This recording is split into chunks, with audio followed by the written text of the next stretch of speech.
So hello everyone and good evening सभी को। उम्मीद करता हूँ मेरी वॉइस प्रॉपर आ रही है सभी तक। एक बार कंफर्म कर देंगे। आज का जो हम लोग का टॉपिक रहने वाला है वो डिजीजेज रहने वाला है, यानी कि आज हम सिर्फ बीमारियाँ ही बीमारियाँ देखेंगे। ठीक है। हाँ जी, सभी को प्रणाम। ऑडिबल अभी आई थिंक मैं ऑडिबल हूँ, एक बार कंफर्म करना। चलो भाई, तो कंफर्म करो अभी वॉइस आ रही होगी आज का जो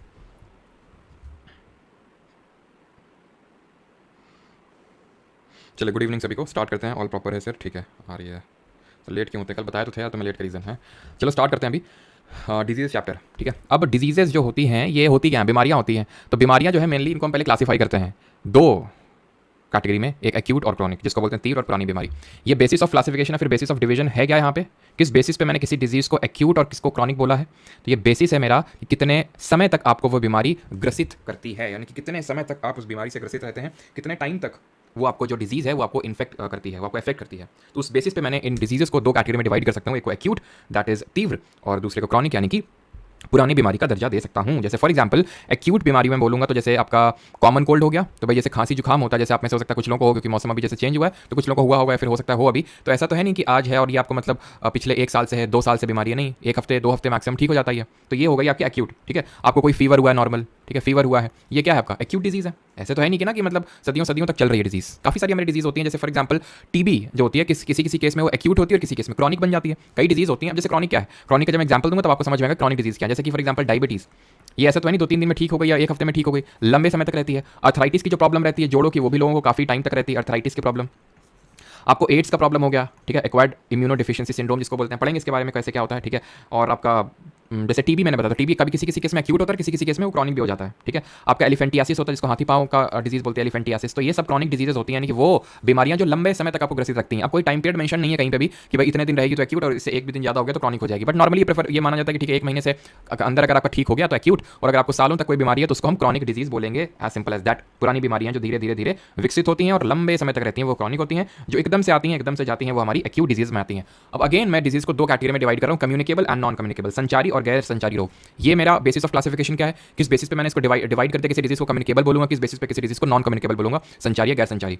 ये जो मेरा बेसिस ऑफ क्लासिफिकेशन है दैट इज कि क्या एक पर्सन से दूसरे पर्सन में क्या डिजीज जा सकती है। सिर्फ पर्सन ही नहीं, एनिमल भी हो सकता है। कोई जैसे मैं मान लो कि कोई किसी जानवर के साथ मैं काम कर रहा हूँ, ठीक है, तो अगर उससे मुझे कोई डिजीज हो जाती है तो उसको मैं कम्युनिकेबल की कैटेगरी में ही रखूंगा। जैसे कि जो प्लेग आपने सुना होगा, प्लेग, ठीक है, तो चूहों को छूने से भी फैल जाता है। ठीक है। तो ये जो डिजीजेज होती हैं आपकी, ये कम्युनिकेबल की कैटेगरी में ही आएंगी। कम्युनिकेबल डिजीज वो डिजीज होते हैं, इनको संक्रामक रोग हम बोल सकते हैं, जो एक व्यक्ति से दूसरे व्यक्ति में फैल जाते हैं। जैसे फॉर एग्जांपल आपने कोविड 19 में तो यही होता था ना, एक से दूसरे में फैलता था। कोविड 19 हो गया हमारा। एड्स हो गया, एड्स बीमारी भी एक से दूसरे में फैलती है।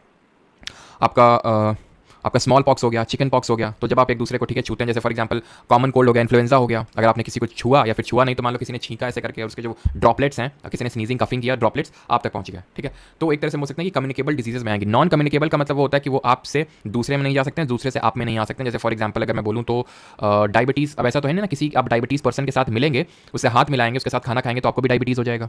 ऐसा तो नहीं है। अर्थराइटिस का जो प्रॉब्लम होता है, जोड़ों का जो प्रॉब्लम होता है, उसके साथ भी ऐसा नहीं होता कि भाई अगर आप उसके साथ रहेंगे, खाना खाएंगे, हाथ मिलाएंगे तो वो आपको भी हो जाएगा, है ना। आपको मान लेते हैं कि ग्लोकोमा आप में से कितने लोगों ने सुना, नहीं सुना है तो अभी सुन लो, अभी मैं आगे इसके बारे में बताऊंगा। ग्लोकोमा हो गया आपको जो आंख में डिजीज होती है। आप भी एक दो नेम कर सकते हैं कि नॉन कम्युनिकेबल डिजीज में कौन कौन सी डिजीज आएंगी आपकी। ठीक है। आप एक दो तो नेम कर ही सकते हैं ना, इतनी सारी डिजीज हम पढ़ने वाले, प्लेग, टीबी, डिप्थेरिया, ठीक है, और आपका साइफिलिस, बहुत सारे जेनेटिक डिसऑर्डर पढ़ने वाले हैं, सेक्सुअल ट्रांसमिशन, ये सब सारी चीज़ें आज हम यहाँ पे पढ़ने वाले हैं। ठीक है। जो डिजीज सेक्सुअली ट्रांसमिट होती हैं, तो जैसे जो भी सेक्सुअली ट्रांसमिट होंगी वो सारी कम्युनिकेबल में आएंगे। जैसे कि एड्स होता है, गोनोरिया होता है, साइफिलिस होता है। अभी जब हम लोग पढ़ेंगे ना तो आप अपने आप क्लासीफाई कर पाओगे इनको कि कौन से कम्युनिकेबल में आएगी, कौन सी आपकी नॉन कम्युनिकेबल डिजीजेस की कैटेगरी में आएगी डिजीज। ठीक है। अब हम आगे बढ़ते हैं और देखते हैं ये पैथोजेंस क्या होते हैं। पैथोजेंस वो होते हैं जो डिजीज कॉज करते हैं। अब बीमारी जो है वो होती है 4 लोगों की वजह से। ये 4 लोग कौन से हैं? 4 लोग हैं। पहला है हमारा इसमें वायरस जिसको बोलते हैं, दूसरा होता है बैक्टीरिया, तीसरा आदमी है हमारा प्रोटोजोआ, और चौथा है फंगस। ये 4 बंदे हैं जो डिजीज कॉज करते हैं, इन्हीं की वजह से बीमारियां होती हैं। जितनी बीमारियां होती हैं इन्हीं की वजह से होती हैं। बट इसका मतलब ये नहीं होता है कि भाई ये लोग सिर्फ बीमारी करने के लिए ही पैदा हुए हैं। ये तो इसीलिए पैदा हुआ है, इसका काम ही यही है। लेकिन बाकी के जो 3 हैं ऐसा नहीं कि इनका काम सिर्फ वही है कि सिर्फ बीमारियां ही फैलाएं। लेकिन हाँ, बीमारियां सिर्फ इन्हीं 4 से ही होती है और किसी से नहीं होती है। तो वायरस, बैक्टीरिया, प्रोटोजोआ और फंगस, यही होते हैं आपके disease causing pathogens.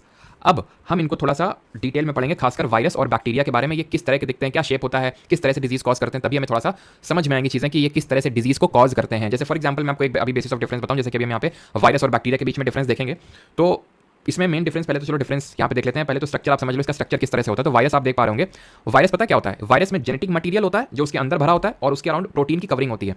It is nothing but genetic material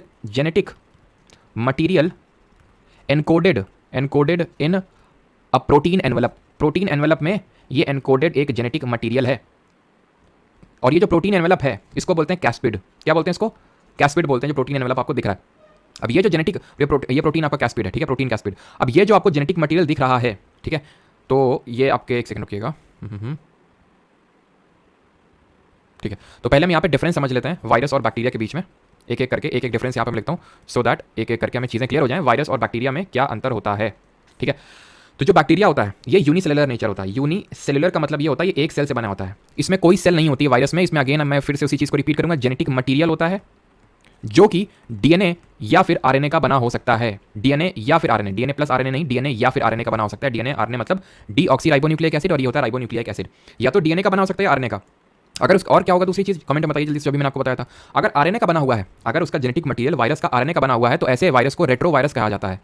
और ये रेट्रो वायरस का एक बढ़िया एग्जांपल है हमारा कोविड-19 का जो वायरस है, कोरोना वायरस, ठीक है। जो कोरोना वायरस था वो रेट्रो वायरस था, इसका जेनेटिक मटीरियल आरएनए का बना होता है। ये थोड़े से ज़्यादा खतरनाक होते हैं। और प्रोटीन की जो है इसमें एक शेल होता है, प्रोटीन का शेल होता है जिसको हम कैस्पिड वॉल बोलते हैं।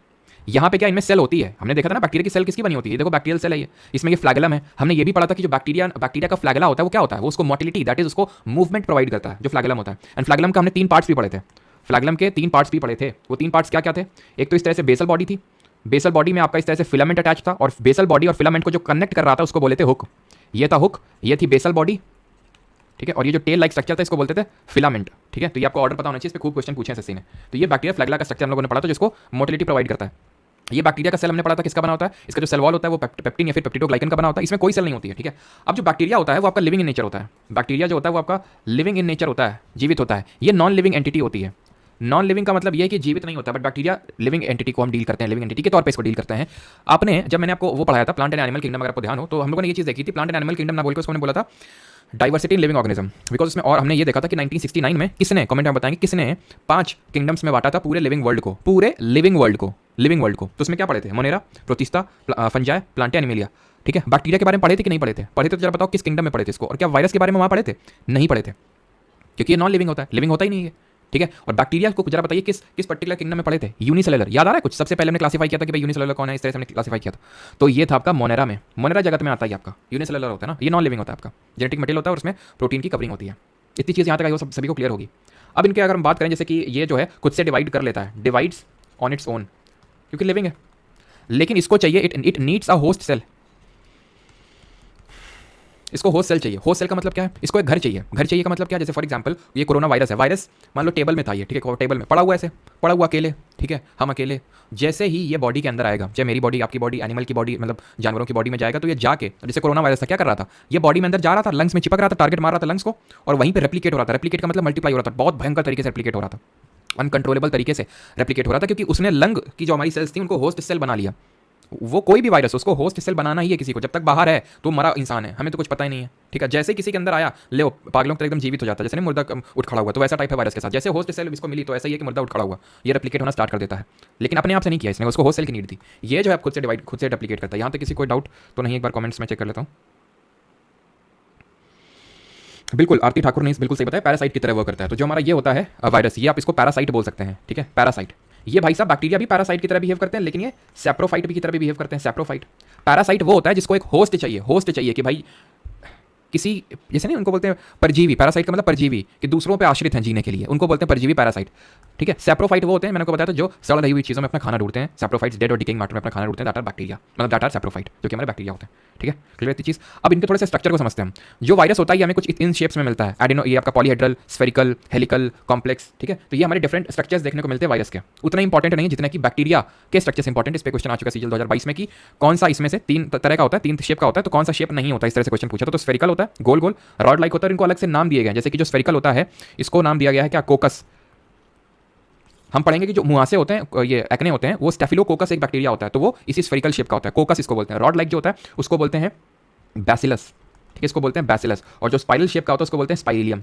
स्पाइरिलियम, ये चीज़ ध्यान रखना, ठीक है, कि बैसिलस किस शेप के होते हैं, जो रॉड लाइक बैक्टीरिया होते हैं, ठीक है। अब इनके अगर साइज की बात करें, जैसे साइज की थोड़ा सा इनको कंपेयर कर लेते हैं, साइज को कंपेयर करें अगर यहाँ पे, तो डायमीटर को सबसे पहले कंपेयर कर लेते हैं। तो डायमीटर जो वायरस का होता है वो 20 से लेके 200 नैनोमीटर, 1 नैनोमीटर में कितना मीटर होता है कोई बताना चाहेगा?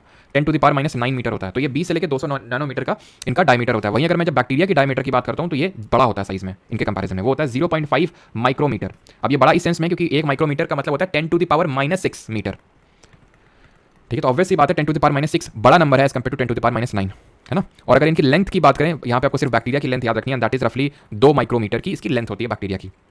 क्लियर इतनी चीज़ यहाँ तक सभी को क्लियर होगा, कोई किसी को कुछ डाउट नहीं होगा। शेप पढ़ लिया, साइज पढ़ लिया, किस तरह से क्या होता है, और आपका ये इसमें सिंगल सेल्ड होता है बैक्टीरिया और इसमें कोई सेल ही नहीं होती वायरस में, बिकॉज एक नॉन लिविंग एंटिटी के तौर पे बिहेव करता है। तो ये बेसिक डिफरेंसेस थे। अब मैंने आपको बताया था क्या चीज़ कि ये 4 लोग होते हैं, ये वायरस, बैक्टीरिया, प्रोटोजोआ और फंगस। तो इन दोनों के बारे में तो देख लिए, है ना। अब प्रोटोजोआ फंगस की अगर बात करें तो ये दोनों लोग किस फाइलम से, ये तो किसी फाइलम से नहीं था, ये मोनेरा से था। प्रोटोजोआ कुछ याद आ रहा है? प्रोटोजोआ में कुछ याद आ रहा है? ये कौन से फाइलम से बिलोंग करते हैं? तो ये प्रोटिस्टा फैमिली से बिलोंग करते हैं। प्रोटिस्ट होते हैं,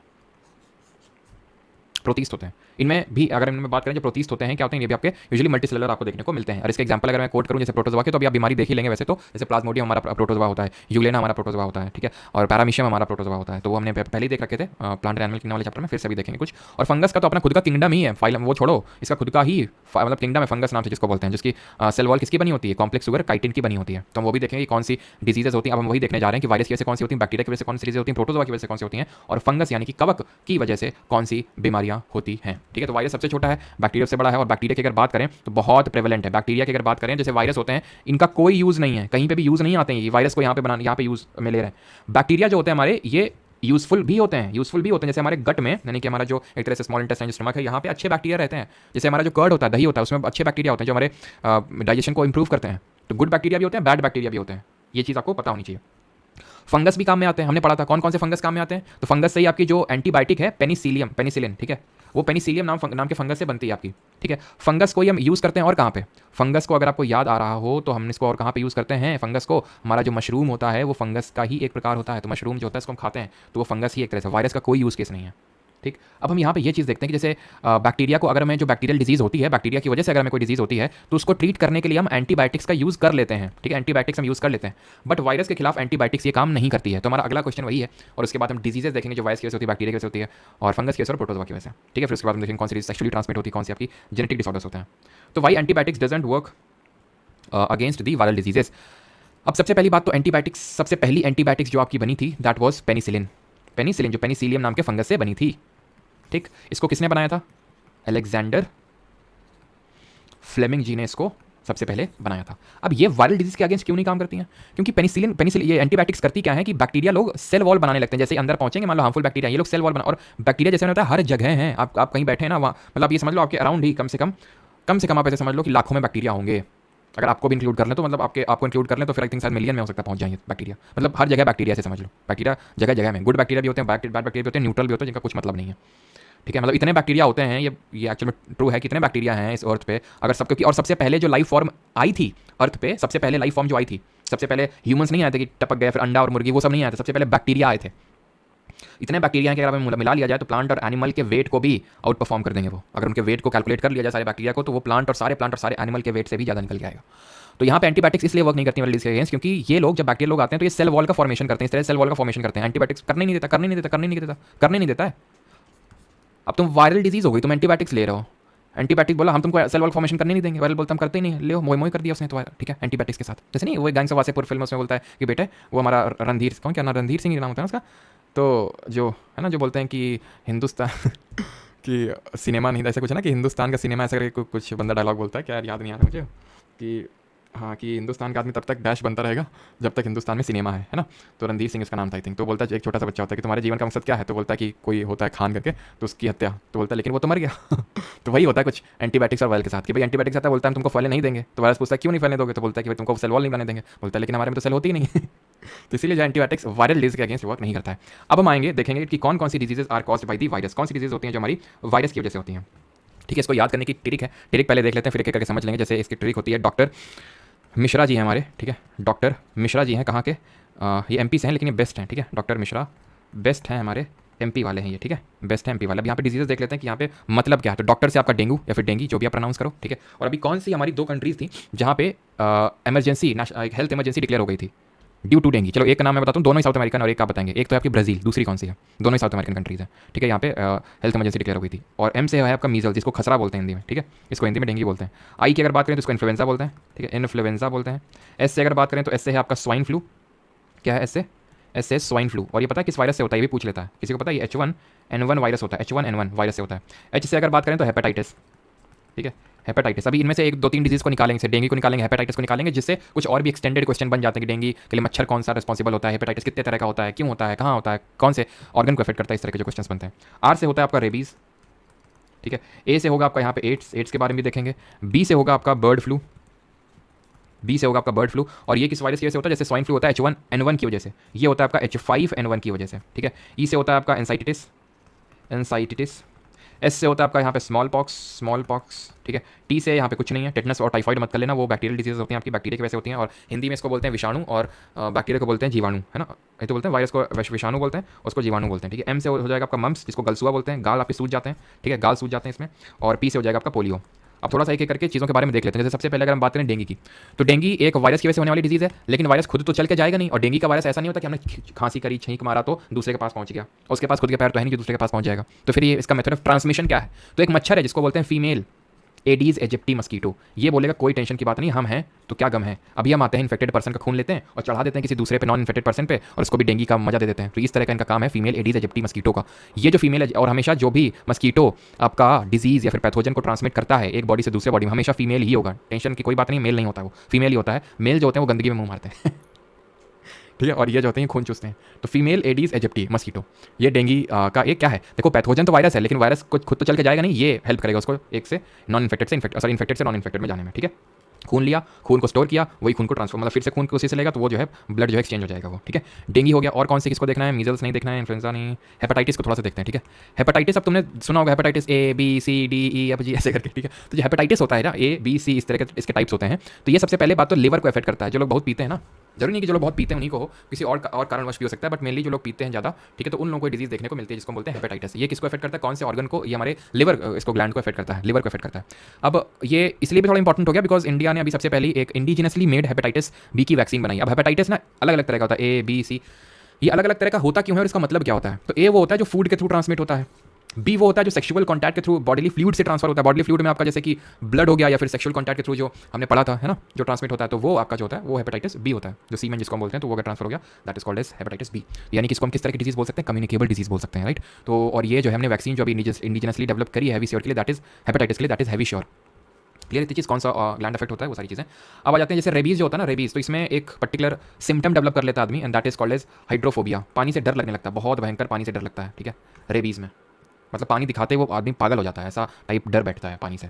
एड्स पे आते हैं अभी। एड्स क्या होता है? एड्स AIDS, ये आपका acquired immuno deficiency syndrome formula, इसका फॉर्मूला नहीं, फुल फॉर्म होता है, ठीक है। एक्वायर्ड इम्यूनो डेफिशिएंसी सिंड्रोम, क्या होता है इसका? फुल फॉर्म होता है एड्स डे। एक्चुअल में एड्स क्या होता है? एड्स सेक्सुअल कॉन्टैक्ट के थ्रू फैलता है, सेक्सुअल कॉन्टैक्ट के थ्रू फैलता है ये, ठीक है। सेक्सुअल कॉन्टैक्ट के थ्रू जरूरी सिर्फ सेक्सुअल कॉन्टैक्ट के थ्रू फैले। जैसे मान लो ब्लड ट्रांसफ्यूजन से भी फैल सकता है। मान लो कि इन्फेक्टेड कोई एड्स इन्फेक्टेड पर्सन है, उसका एक कुछ ब्लड निकाला गया, फिर सिरिंज यूज़ किया गया, वही सिरिंज आपके यूज़ कर दिया जाए तो आप एड्स इफेक्ट हो सकते हैं। बार्बर शॉप में आप जाते हैं, किसी बार्बर ने यूज़ किया वो जो छुरा होता है, ठीक है, तो छुरा यूज़ किया उसने, और मान लो कि थोड़ा कट लग गया, और वही ब्लेड बिना चेंज किए आपके भी अगर मान लो कट लग गया, तो चांसेस बहुत ज़्यादा है कि आपको एड्स हो सकता है। एंड एड्स जो है ना बहुत घातक बीमारी होता है, अभी तक it is not curable.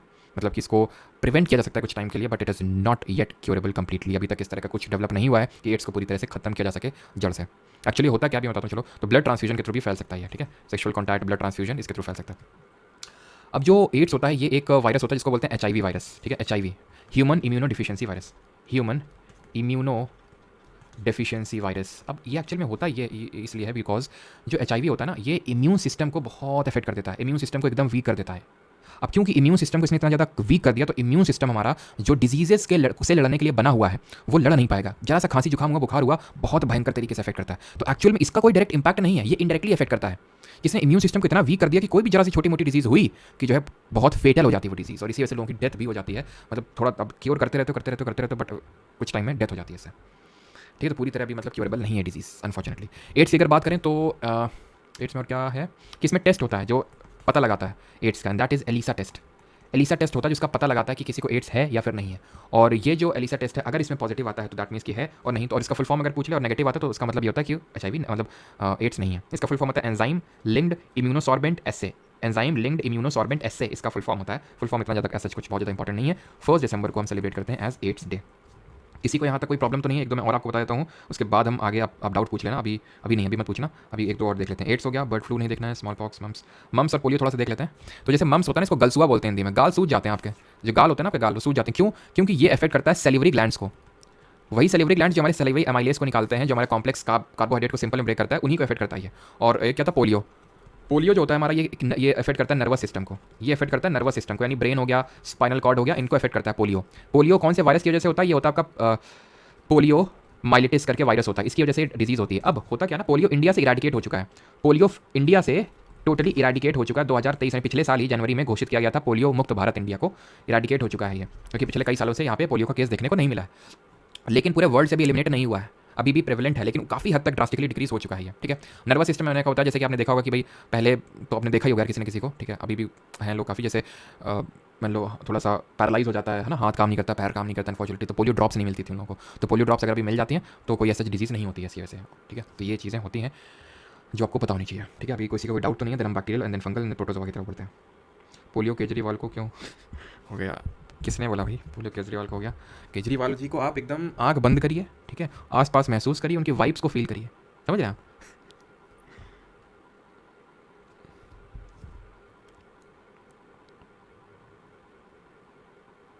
Sir polio vaccine, polio अच्छा ठीक है, लिखवाता हूँ। पोलियो वैक्सीन किसने डिस्कवर किया था? तो पोलियो की जो वैक्सीन है ना, ये जॉनस साक करके थे, उन्होंने पोलियो की जो वैक्सीन है उसको डिस्कवर किया था एक तरह से। ठीक है, जोनस साक, नॉट चॉक, साक, ठीक है, SALK। चलिए, हाँ, पोलियो की डिस्कवरी बता दिया। ठीक है, मुर्दों का मसीहा। सर सर्वाइकल कैंसर क्या होता है सर, प्लीज़ डिस्कस। विशाल वैसे तुमने डिस्कस किया था वो रिप्रोडक्शन वाले चैप्टर में, चलो फिर से डिस्कस कर लेते हैं अगर आप बोल रहे हैं तो। सर्वाइकल कैंसर में क्या होता है? सर्वाइकल कैंसर में क्या होता है? एक वायरस होता है, ये भी वायरल डिजीज़ है। एक वायरस होता है जिसका नाम है HPV, human papilloma virus. Human papilloma, हो सकता है स्पेलिंग मैं गलत लिख रहा हूँ तो उसके लिए माफ़ी चाहूँगा। तो ह्यूमन पैपिलोमा वायरस ये करके एक वायरस होता है। तो मैंने आपको पढ़ाया था कि सर्विक्स होता है। सर्विक्स वो पार्ट होता है, कौन सा पार्ट होता है बताइए जल्दी से, जो किन दो पार्ट को जोड़ता है, जो फीमेल के दो रिप्रोडक्टिव ऑर्गन्स होते हैं। तो एक तो नीचे होता है वजाइना, और ऊपर क्या होता है जिसका नाम यू से स्टार्ट होता है। तो जो सर्विक्स होता है, ये सर्विक्स में इसके किनारे किनारे क्या होने लगता है, धीरे धीरे ये HPV जो है जमा होने लगता है, और ये कैंसरियस सेल्स में तब्दील करने लगता है। कैंसर में ये होता है कि जो सेल डिवीजन है बहुत ही रैपिडली होता है, अनकंट्रोल्ड तरह से सेल डिवीजन होता है। ठीक है, जो भी और कोई क्वेश्चन बन सकते हैं, जैसे कि कौन से जो कंपाउंड कैंसर कॉज करते हैं उनको क्या बोलते हैं? उनको कार्सिनोजेनिक बोलते हैं। इसके लिए आपकी एक थेरेपी होती है, अगर आप बता पाएँ जिसको क्या बोलते हैं, जिससे कैंसरियस सेल्स को डिस्ट्रॉय किया जाता है। तो ये जो कैंसरियस सेल्स हैं तो ये डेवलप होने लगती हैं सर्विक्स में। इसको सर्वाइकल कैंसर बोलते हैं, जिसका ढोंग का मतलब नाटक किया था, किसने ढोंग किया था? ये पूनम पांडे ने किया। हमारी सर्वाइकल कैंसर से डेथ हो गई है, और इसलिए ढोंग किया था बिकॉज अंतरिम बजट में मेंशन भी किया गया था सर्वाइकल कैंसर के रिगार्डिंग। अगर आपने पढ़ा हो तो, जो मैंने क्लास लिया था उसमें मैंने आपको बताया था कि किस तरह से सर्वाइकल कैंसर को लेकर टारगेट बनाया गवर्नमेंट ने। और जब अभी फुल बजट आएगा चुनाव के बाद तो वो भी हम डिस्कस करेंगे। बिल्कुल सही, कीमोथेरेपी होती है, पारुल शेखावत कीमोथेरेपी बोलते हैं उसको। ठीक है, आई होप यहाँ तक सभी को चीज़ें क्लियर होंगी। और किसी कोई डाउट? सर्वाइकल कैंसर भी हो गया, और किसी कुछ डाउट तो नहीं है? यूटेरस होता है, बिल्कुल सही, यूटेरस जहाँ पे आपका क्या होता है, बेबी यानी कि जो फीटस होता है वो आपका यहीं पे बड़ा होता है ना, और जो फैलोपियन ट्यूब होता है वहाँ पे फर्टिलाइजेशन होता है। आगे बढ़ें भी, चलो तो आगे बढ़ते हैं। अभी आते हैं disease cause by bacteria. Bacteria की वजह से कौन कौन सी डिजीज होती हैं, तो इसका भी हम पहले ट्रिक लिख देते हैं, उसके बाद आगे बढ़ते हैं। तो ट्रिक इंग्लिश में अलग है, हिंदी में आपकी अलग है। हिंदी वाली पहले लिख देते हैं। तो हिंदी वाली कुछ इस तरह से है कि पंडित जी जो है हमारे, उनका पंडित का जो टीका है, ठीक है, टीका है वो कैसा है, वो न्यू है। पंडित का टीका जो है वो न्यू है। अब प से अगर हम बात करें तो क्या होगा? प्लेग। बहुत घातक बीमारी होती है ये, मतलब आप यकीन नहीं करेंगे कि करोड़ों लोग मरे इससे, जैसे कि कोरोना वायरस है ना, उतना ही, फिर उससे ज़्यादा लोग मरे ऐसे प्लेग से। डी से आपका होता है डिप्थीरिया। ठीक है, डिप्थीरिया भी डिस्कस करेंगे करके। ठीक है, ट से होता है आपका, ट से टाइफाइड कर लो, ठीक है, टेटनस टाइफाइड जो करना है कर लो। ठीक है, क से हो जाएगा आपका क्या, क से हो जाएगा पंडित का, ठीक है, का से आप कर लो काली खांसी, जिसको बोलते हैं वूपिंग कफ, काली खांसी, या फिर इंग्लिश में इसको बोलते हैं वूपिंग कफ। ठीक है, टी से हो जाएगा आपका यहाँ पे टेटनस हो जाएगा आपका। ठीक है, वहाँ पर मैं रेबीज पढ़ा था, ये टेटनस है। टेटनस में क्या होता है? टेटनस में अगेन वही, जैसे कि टेटनस में बैक्टीरिया होता है। ठीक है, और ये जो बैक्टीरिया होता है क्या करता है, ये आपके अगर अंदर चला गया तो अगेन आपके नर्वस सिस्टम को धीरे धीरे डैमेज करने लगता है। आपको जैसे पानी से डर वाली जो चीज़ है वो यहाँ पे भी होती है, हाइड्रोफोबिया वाली। ठीक है, क्लॉस्ट्रीडियम टेटनी करके बैक्टीरिया होती है। बैक्टीरिया भी पढ़ेंगे कौन कौन से बैक्टीरिया किसके लिए रिस्पॉन्सिबल होता है, जहाँ पे नीड है वही पढ़ेंगे। ठीक है, जैसे प्लेग के लिए इंपॉर्टेंट है, टाइफाइड वाला, टेटनस वाला इंपॉर्टेंट है। ठीक है, का से है आपका क्या, का से है, का से काली खांसी तो हो गया, का से कुष्ठ रोग कर लो, कुष्ठ रोग जिसको इंग्लिश में लेप्रोसी बोलते हैं, कुष्ठ रोग, जो आपका स्किन को इफेक्ट कर देता है बहुत जोर से। न्यू से आपका निमोनिया है, निमोनिया, और है से आपका हैजा। हैजा जिसको कि बोलते हैं क्या, कॉलरा बोलते हैं इंग्लिश में। ठीक, क्लियर इतनी चीज़ सर? अभी देखेंगे प्रोटोजोआ में वो चीज़ देखेंगे। ठीक है, चलो अभी देख लेते हैं कि भाई जो इंग्लिश में इसकी क्या ट्रिक वगैरह है। ठीक है, तो इंग्लिश में इस तरह से याद करो इसको कि टू, ठीक है, टू गोल गोल गोल, दो गोल गोल एंड टू गोल गोल पोटैटो चिप्स, दो गोल गोल पोटैटो पोटैटो पोटैटो, ओ यहाँ पे नहीं है, वो दोनों साइलेंट है यहाँ पे। ठीक है, पोटैटो चिप्स चिप्स। ठीक है, तो टी से यहाँ पे हो जाएगा आपका टेटनस कर लो। ठीक है, नोट्स में तो आपको सारी चीज़ें मिल जाएंगी, बस समझना मेन इंपॉर्टेंट चीज़ है। ठीक है, वूपिंग कफ याद भी हो जाएगा, अभी काफ़ी सारे याद हो जाएंगे। अभी ट्रिक से याद करने की कोशिश मत करना इसको, क्योंकि अभी हम क्वेश्चन करेंगे तो काफ़ी सारे आपको याद हो जाएंगे क्वेश्चन से। उसके बाद जो बच जाए तो फिर ट्रिक से देख लेना उसको, है ना। अभी तो समझने का बस कोशिश करो आप। गुनर होया, ठीक है, गुनर होया, एल से हो जाएगा आपका लेप्रेसी। जब से गर्मी आई है धीरे से सारे रेप्टाइल्स बाहर निकल आई है ना। तुम्हारे यहाँ भी ऐसा ही होगा, रेप्टाइल की बात कर रहा हूँ, आप समझ गए होंगे। हाँ, पी से अगर बात करें तो पी से हो जाएगा आपका निमोनिया, टी से हो जाएगा टाइफॉइड, ए से हो जाएगा एंथ्रैक्स और टी बच गया ये। टी से टाइफॉइड हो गया, टेटनस हो गया। अब क्या बचा, टाइफॉइड हो गया, टेटनस हो गया, तो इस टी को छोड़ दो। फिर सी एच से हो जाएगा आपका कॉलेरा, और पी से हो जाएगा प्लेग, और एस से हो जाएगा साइफिलिस। ठीक, अब एक एक करके थोड़ा सा डिजीज़ के बारे में देख लेते हैं, जैसे कि कौन सा किसके लिए क्या रिस्पॉन्सिबल है। जैसे प्लेग की बात करें, प्लेग तो इसकी वजह से जो डेथ होती है उसको ब्लैक डेथ के नाम से जानते हैं, ब्लैक डेथ के नाम से जानते हैं। ये होती क्यों है, जब जैसे हमारी जो मक्खियाँ वगैरह होती हैं, जो हाउस फ्लाई या फिर जो अदर फ्लाइज होती हैं, ये क्या करती हैं, ये इस डिजीज़ को ट्रांसमिट करती हैं, प्लेग को। अभी भी इस तरह से पूरी तरह से कोई इराडिकेट नहीं हुआ है, अभी भी हो जाता है प्लेग काफ़ी लोगों को। इसमें जो आपका शरीर है वो पूरा काला पड़ जाता है प्लेग वाली डिजीज़ में। और जैसे मैंने आपको बताया 1897 से लेके रफली 1906 तक के बीच में इंडिया में 12 मिलियन डेथ हुई थी इसकी वजह से। 12 मिलियन का मतलब पता है आपको, 1 करोड़ 20 लाख। ओवरऑल पूरे वर्ल्ड में 15 मिलियन हुई थी, 12 मिलियन सिर्फ इंडिया में। ऐसा नहीं कि इंडिया में सबसे ज़्यादा इफेक्ट हुआ, इससे पहले 13th सेंचुरी में आधा यूरोप खत्म हो गया था प्लेग की वजह से, जिसको कि ब्यूबॉनिक प्लेग के नाम से भी जानते हैं। तो ये ब्लैक डेथ हुआ, और ये इसने एक तरह से पैंडमिक हो गया। पैंडमिक, एंडेमिक और एपिडेमिक क्या होता है ये आखिरी में भी समझेंगे, क्या क्या होता है ये पैंडमिक, एपिडेमिक, एंडेमिक, क्या अंतर होता है इसमें। ठीक है, और प्लेग जो होता है वो एक आपका बैक्टीरिया होता है, इसका नाम पता होना चाहिए, यर्सीनिया। ठीक है, यर्सीनिया पेप्टिस। ठीक है, इसकी वजह से, इस बैक्टीरिया की वजह से प्लेग की बीमारी फैलती है। ठीक है, डिप्थीरिया और ये काली खांसी जो है, डिप्थीरिया और जो काली खांसी जिसको कि वूपिंग कफ बोलते हैं। ठीक है, डिप्थीरिया और जो वूपिंग कफ होता है आपका, ये दोनों रेस्पिरेटरी ट्रैक्ट को अफेक्ट करते हैं। रेस्पिरेटरी ट्रैक्ट को मतलब समझते हैं ना, हम लोगों ने पिछले लेक्चर में पढ़ा था, यानी जो आपका ट्रैकिया है, जो ट्रैकिया वाला पार्ट है उसको अफेक्ट कर देंगे। आप खांसते रहेंगे बहुत समय तक आप खांसते रहेंगे, वो होता है डिप्थीरिया और काली खांसी यानी वूपिंग कफ में। ये टाइफॉइड जो होता है सैल्मोनेला टाइफाई इसके लिए रिस्पॉन्सिबल होता है। ठीक है, सैल्मोनेला टाइफाई इसके लिए रिस्पॉन्सिबल होता है, इस पर्टिकुलर इसके लिए। ठीक है, और अब बात कर लेते हैं कि इसकी टेटनस की।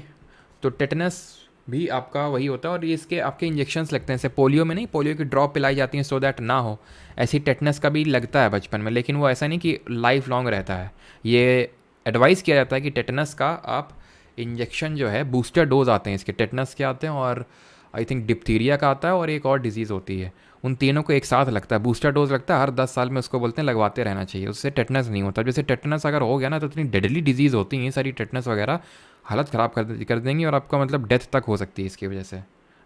जैसे मान लो कि आप ये जो बैक्टीरिया होता है जिसकी वजह से होता है ये, ठीक है, क्लॉस्ट्रीडियम टेटनी होता है। ठीक है,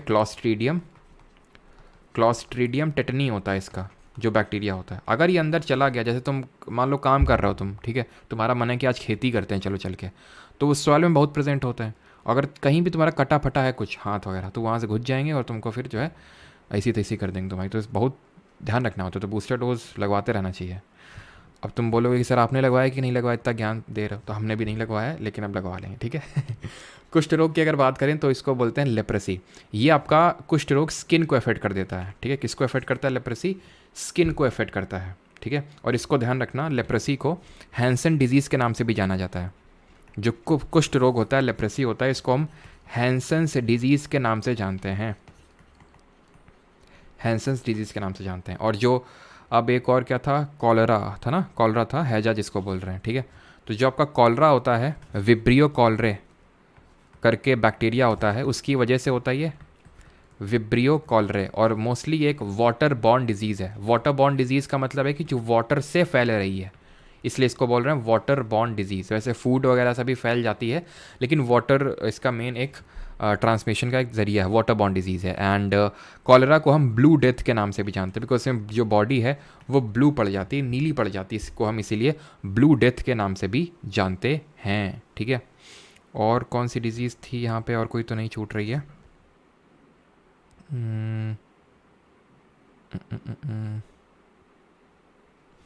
वूपिंग कफ हो गया। गोनोरहोया जो होता है ना, गोनोरहोया जो आपके रिप्रोडक्टिव ट्रैक्ट होता है, जो आपके रिप्रोडक्टिव पार्ट्स होते हैं, है ना, जो प्रजनन अंग होते हैं आपके, उनमें डिजीज़ होती है, यानी सेक्सुअली ट्रांसमिट होती है डिजीज़ आपकी, ठीक है, क्लियर। और विब्रियो कॉलरिया हो गया ये, और कुछ क्लॉस्ट्रीडियम टेटनी भी हो गया, प्लेग वाला भी हो गया, और आपका लेप्रेसी वाले में बैक्टीरिया सच पूछता नहीं है, ठीक है। माइकोबैक्टीरियम लेप्रे होता है, नाम में ये लेप्रोसी है तो इसलिए पूछेगा नहीं, माइकोबैक्टीरियम लेप्रे होता है, ठीक है, मैं लिख देता हूँ, बट ये पूछेगा नहीं आपसे क्योंकि नाम में ही है ना, इसलिए माइकोबैक्टीरियम लेप्रे। और कुछ यहाँ पे छूट तो नहीं रहा है। अब देखो और भी कुछ डिजीज़ होती हैं, जैसे विटामिन की वजह से जो डिजीज़ होती हैं वो आज के लेक्चर में नहीं पढ़ेंगे, वो जो हमारा अगला लेक्चर होगा, दैट इज़ जो मंडे को लेक्चर होगा, बिकॉज कल तो हम लोग करने वाले हैं क्या, कल हम लोग करंट अफेयर्स करने वाले हैं, तो उस वाले लेक्चर में देखेंगे, ठीक है। एंड और कुछ, चलो ठीक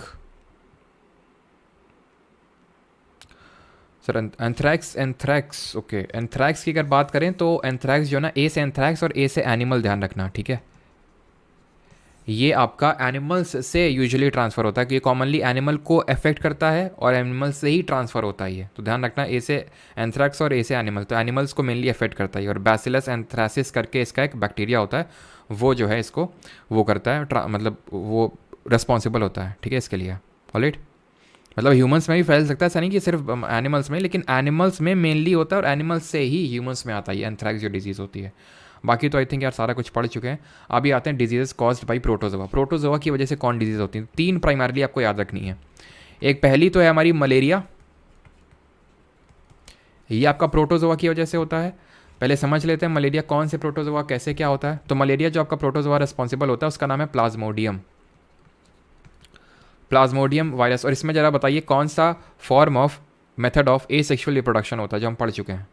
तो प्लाज्मोडियम की वजह से होता है, और इसको ट्रांसमिट करता है मच्छर जैसे डेंगू मच्छर की वजह से, मतलब होता तो वायरस की वजह से है, लेकिन उसको ट्रांसमिट कौन करवाता है, मच्छर करवाता है, फीमेल एडीज एजिप्टी। वैसे मलेरिया को करवाता है फीमेल एनोफलीज, फीमेल ही करवाएगा, मैंने आपको बताया था। इन्फेक्टेड पर्सन को बाइट करेगा और फिर अनइन्फेक्टेड पर्सन को के पास ले जाएगा इसको, फीमेल एनोफलीज मस्कीटो, ठीक है। मलेरिया की अगर बात करें तो मलेरिया डे हम कब सेलिब्रेट करते हैं, जैसे 8th डे 1 दिसंबर, तो मलेरिया डे 25 अप्रैल को सेलिब्रेट किया जाता है। एंड मलेरिया से अगर हम ट्रीट करने की बात करें तो एक सिंचोना करके पेड़ होता है, सिंचोना, उसकी छाल जो होती है, इसकी जो बार्क होती है, इससे हम दवा बनाते हैं Q9 करके, जिसका यूज़ कोविड के टाइम पे भी किया गया था, है ना, अगर आपने सुना हो तो वो सिंचोना से बनती है और मलेरिया को ट्रीट करने के लिए इसको हम यूज़ करते हैं, ठीक है। देन अगला हमारा है जिसको हम जानते हैं किस नाम से, काला आज़ार, ठीक है। चलो पहले देख लेते हैं हम स्लीपिंग सिकनेस देख लेते हैं, ठीक है, उसके बाद काला आज़ार देखते हैं। स्लीपिंग सिकनेस होती है एक, और इसमें कौन सा मेथड ऑफ एसेक्सुअल रिप्रोडक्शन होगा प्लाज्मोडियम में, मल्टीपल फिजन, है ना, हम लोगों ने पढ़ा था, इसमें होता है आपका मल्टीपल फिजन, ठीक है, ये होता है आपका स्लीपिंग सिकनेस की अगर हम बात करें, और एक होता है आपका काला आज़ार, दोनों को एक साथ डिस्कस करते हैं, ठीक है। काला आज़ार, स्लीपिंग सिकनेस में भी दोनों ही फेटल डिजीज़ होती हैं। स्लीपिंग सिकनेस को इसलिए स्लीपिंग सिकनेस बोलते हैं बिकॉज ये जब हो जाती है तो इसमें नींद ढंग से नहीं आती है, ठीक है। स्लीपिंग सिकनेस में स्लीपिंग पैटर्न एकदम डिस्टर्ब हो जाता है। जो मेलाटोनिन कौन सा हमारा ग्लैंड है जो मेलाटोनिन हार्मोन को रिलीज़ करता है, वो ढंग से रिलीज़ नहीं होता है। तो स्लीपिंग सिकनेस की अगर बात करें तो इसमें जो प्रोटोजोआ होता है एक, वो रिस्पॉन्सिबल होता है, और उसका नाम है ट्रिपैनोसोमा इसके लिए रिस्पॉन्सिबल है। और इसमें फ्लाई होता है जो इसको कैरी करके ले जाता है, उस फ्लाई का नाम होता है से फ्लाइज, इसको कैरी करते हैं। काला आज़ार के लिए जो प्रोटोजोआ रिस्पॉन्सिबल होता है दैट इज़ लेशमैनिया। और ज़रा बताइए लेशमैनिया में कौन सा मोड ऑफ एसेक्सुअल रिप्रोडक्शन हो रहा था, और इसको जो कैरी करके ले जाते हैं उसको बोलते हैं सैंड फ्लाई, हिंदी में जिसको बोलते हैं बालू मक्खी। अब इसकी अगर बात करें तो कंफ्यूज हो जाएंगे आपकी, ये तो चलो याद हो गया होगा, इतने दिन से हम लोग कर रहे हैं इसको, बट इसमें थोड़ा सा कन्फ्यूजन होगा, तो इस तरह से याद करो। स्लीपिंग मतलब सोने की बात हो रही है, सो जा, सो मा साउंड लाइक सो जा, ठीक है। जब हम बहुत सुलाते हैं छोटे बच्चों को ऐसे करके सुलाते हैं ना, ऐसे करके कुछ, तो ऐसे याद कर लो, से फ्लाइज हैं, ठीक है। और दूसरा वाला अपना कालाजार का हो जाएगा। कालाजार भी आप ये मान के चलिए कि पूरे ऑल ओवर द वर्ल्ड में जितने भी कालाजार के केसेस होते हैं उसमें से आई थिंक 40% इंडिया में ही होते हैं, और उसमें भी 70 to 80% बिहार में होते हैं। कालाजार में क्या होता है, कालाजार में इस तरह से काली बॉडी पड़ जाती है आपकी, और ये जो स्प्लीन है या फिर जो आपका पेट है वो बहुत एनलार्ज हो जाता है, वो बहुत ज़्यादा फूल जाता है।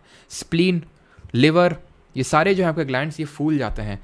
नाइट स्वेट्स यानी कि एकदम से पसीने पसीना हो जाता है रात के टाइम पे, ब्लीडिंग होती है और स्किन ब्लैक पड़ जाती है, इसीलिए इसको काला आजार बोलते हैं, ठीक है। हाँ, सो जा मुन्ना सो जा, ठीक है। तो इस तरह से ये डिजीज़ होती है काला आजार में, एक लेशमानिया की वजह से होती है। लेशमानिया में हमने पढ़ा था बाइनरी फिजन ही होता है जो आपका अमीबा में होता है, बट अमीबा और लेशमानिया के बाइनरी फिजन में ये अंतर होता है कि अमीबा का किसी भी एंगल में भी हो जाता है, लेशमानिया का क्योंकि इस तरह का स्ट्रक्चर होता है तो एक पर्टिकुलर सिमेट्री के अलॉन्ग ही बाइनरी फिजन होता है इसमें, ठीक है। अंतर बस इतना सा है, तो बाइनरी फिजन ही इसमें से होता है। और तो यार प्रोटोजोआ में और कुछ आपको याद करना नहीं है, एक तो मलेरिया याद रखना है और आपको एक काला आजार और स्लीपिंग सिकनेस वाली, बस 3 ही याद रखने हैं, ठीक है। अभी आ जाते हैं अपना आखिरी, and that is diseases caused by fungus, यानी जो कवक की वजह से जो रोग होते हैं वो आप देख लेते हैं। तो कवक की वजह से जो टिरिक है आपकी वो है बरसा, ठीक है, BARSA बरसा। तो बी से आपका हो जाएगा बाल्डनेस, जो गंजापन होता है। तो भाई हम होता है ना वो फंगस ही तो होता है, फंगस वो लग जाती है जिसको हम डैंड्रफ बोलते हैं, तो एक तरह का फंगस ही है वो, तो क्या कर देता है वो बाल्डनेस, ठीक है, बाल्डनेस जो गंजापन होता है। ए से एंथ्रैक्स नहीं होगा, एंथ्रैक्स हमने पढ़ा था बैक्टीरिया की वजह से होता है, और वो एनिमल्स ए से एंथ्रैक्स और ए से एनिमल। और पता है टाइफॉइड, टेटनस, ट्यूबरक्लोसिस, ये जितने भी होते हैं हमारे किससे हो रहे थे, ट्यूबरक्लोसिस, टेटनस, टाइफॉइड, ये सब हो रहे थे बैक्टीरिया की वजह से। तो जिनके नाम टी से स्टार्ट हो रहे हैं यूजुअली, टेटनस, टाइफॉइड, है ना, ट्यूबरक्लोसिस, तो ये सब किससे हैं आपके। और ये टीबी मैंने नहीं बताया था क्या यहाँ पे, टीबी हम लोगों ने नहीं देखा था क्या यहाँ पे, हाँ तब भी देखो यहाँ पे ये जो आपका एक टी है ना, ये टीबी वाला ही है, ठीक है।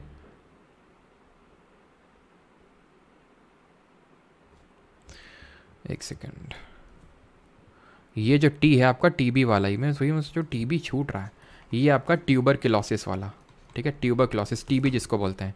ये किस पार्ट को अफेक्ट करता है, ये आपके लंग्स को अफेक्ट करता है। ऐसा नहीं कि सिर्फ करेगा लंग्स को, और को भी कर सकता है, किडनी को भी कर सकता है, ब्रेन को भी कर सकता है, बट यूजुअली किसको करता है, ये लंग्स को अफेक्ट करता है ये, ठीक है, अटैक करता है लंग्स को। और कौन सा बैक्टीरिया होता है, माइको बैक्टीरियम ट्यूबरक्लोसिस, ठीक है, ट्यूबरक्लोसिस ये होता है। ट्यूबरक्लोसिस भी एक्यूट भी होता है, क्रॉनिक भी होता है, किसी किसी का सही हो जाता है, किसी किसी का काफ़ी लंबे समय तक चलता है। लंग्स की एक और डिजीज़ होती है, तुम्हें पता है, उसको बोलते हैं ब्रोंकियोटिस, आई थिंक ऐसे करके कुछ नाम है, ब्रोंकियोटिस ही अस्तिम बोलते हैं, ठीक है, ब्रोंकियोटिस। उसमें आपके ब्रोंकियोल्स हमने पढ़ा था ना इस तरह से कि हमारा पहले सांस जाती है नाक में, नाक के बाद जाती है इसमें फेरिंग्स में, देन ये होता है ट्रैकिया, है ना, ट्रैकिया के ऊपर होता है ये वॉइस बॉक्स, इसको बोलते हैं लैरिंग्स। ये ट्रैकिया डिवाइड होते हैं इस तरह से ब्रोंकस में, तो ये अफेक्ट हो जाते हैं उसमें, वो ब्रोंकियोटिस होता है। तो माइकोबैक्टीरियम ट्यूबरक्लोसिस की वजह से होता है और लंग्स को अफेक्ट करता है ये। इसको तपेदिक बोलते हैं हिंदी में, और इसको वाइट प्लेग की संज्ञा भी दी जाती है, इसको वाइट प्लेग भी बोल देते हैं कभी कभी, ठीक है। कुछ डिजीजेज हैं जैसे मैंने इंग्लिश में आपको बताया ही है, तो इसमें ट्यूबरक्लोसिस आपको देखने को मिल रहा है, आई थिंक यहाँ पे ट्यूबरक्लोसिस नहीं है, तो देख लीजिएगा इसको हिंदी वाले में।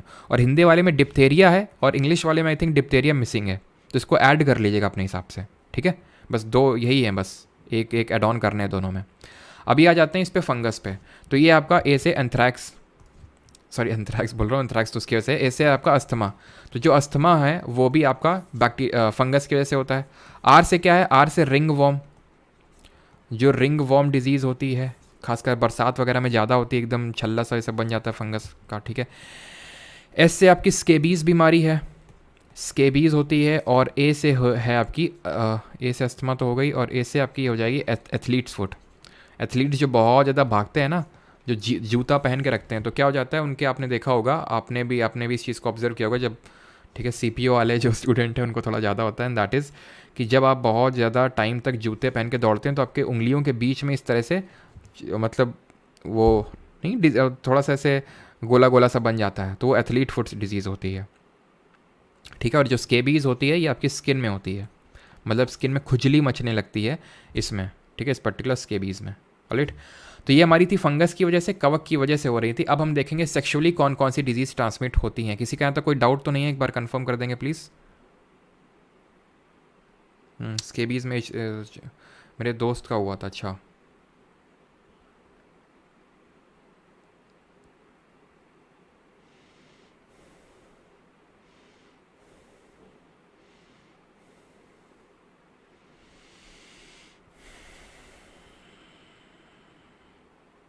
विडाल टेस्ट कोमल होता है टाइफाइड के लिए, ठीक है, टाइफाइड के लिए होता है। चलो यहाँ पे मैं टेस्ट ही बता देता हूँ, वैसे तो अभी हम करेंगे क्वेश्चंस में भी। जैसे मलेरिया के लिए होता है आपका वाईवैक्स टेस्ट, मलेरिया के लिए होता है वाईवैक्स टेस्ट होता है, ठीक है, वाईवैक्स टेस्ट होता है। और टाइफाइड कहाँ गया हमारा, टाइफाइड तुम कहाँ हो, टाइफाइड के लिए यहाँ पे मैं लिख देता हूँ, ठीक है। टाइफाइड के लिए होता है विडाल टेस्ट, और एड्स का तो मैंने बता दिया एलिसा टेस्ट, इसके लिए होता है विडाल टेस्ट, है ना, विडाल टेस्ट होता है। एंड मलेरिया के लिए बता दिया मैंने वाईवैक्स टेस्ट होता है। और एक स्मीयर टेस्ट होता है जो अभी मैं डिस्कस कर रहा था, ये सर्वाइकल कैंसर, इसके लिए होता है स्मीयर टेस्ट होता है इसके लिए, सर्वाइकल कैंसर के लिए, ठीक है। और किसी कोई डाउट? देन अभी हम बढ़ते हैं अपने अगले टॉपिक की ओर, सेक्सुअली ट्रांसमिट कौन कौन सी डिजीज़ होती हैं। अच्छा, रिंगवॉर्म आपको है, बिल्कुल भूमिका गुप्ता, बिल्कुल सही। तो यहाँ पे टीबी कहाँ गया, टीबी, टीबी यार वही तो छूट रहा था, टीबी तभी तो वो चीज़ छूट गई। जो ट्यूबरक्लोसिस होती है इसके लिए एक वैक्सीन होती है जिसको बोलते हैं BCG वैक्सीन, इसका फुल फॉर्म इंपॉर्टेंट हो जाता है, और वो फुल फॉर्म होता है बैसिलस कैलमेटे एंड ग्यूरिन, इसका फुल फॉर्म होता है, ठीक है, बैसिलस कैलमेटे ग्यूरिन। टीबी के लिए ये एक वैक्सीन होती है जिसको बोलते हैं BCG वैक्सीन।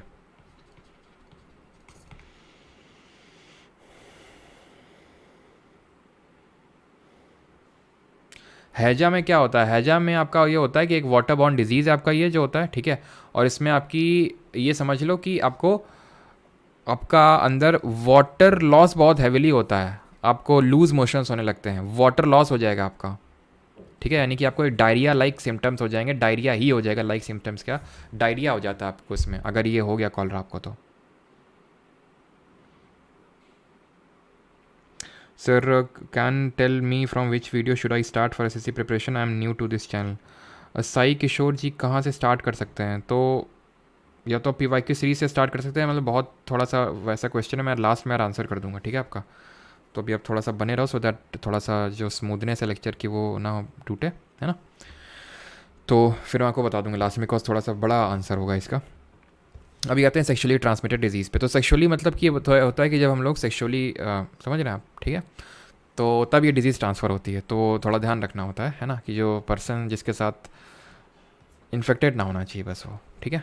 तो पहले पता कर लीजिएगा, ऐसे नहीं कि आओ ना देखा ना ताओ और सीधे ओयो बुक किया, चलो खैर।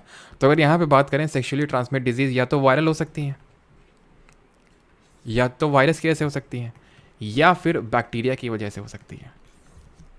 अब वायरल की वजह से क्या कौन सी हो सकती है, हाँ ठीक है। तो वायरल की वजह से कौन कौन सी दो डिजीज़ आपको ध्यान रखनी, एक तो हमने अभी देखा था एड्स, और दूसरी होती है वार्ट्स करके एक डिजीज़ होती है, जैसे कि ये इट इज़ सिमिलर, ये HIV की वजह से होती है, ये HPV जो अभी डिस्कस कर रहे थे ना, ह्यूमन पैपिलोमा वायरस, उसी की वजह से होती है, जो सर्वाइकल कैंसर के लिए रिस्पॉन्सिबल होती है, ठीक है।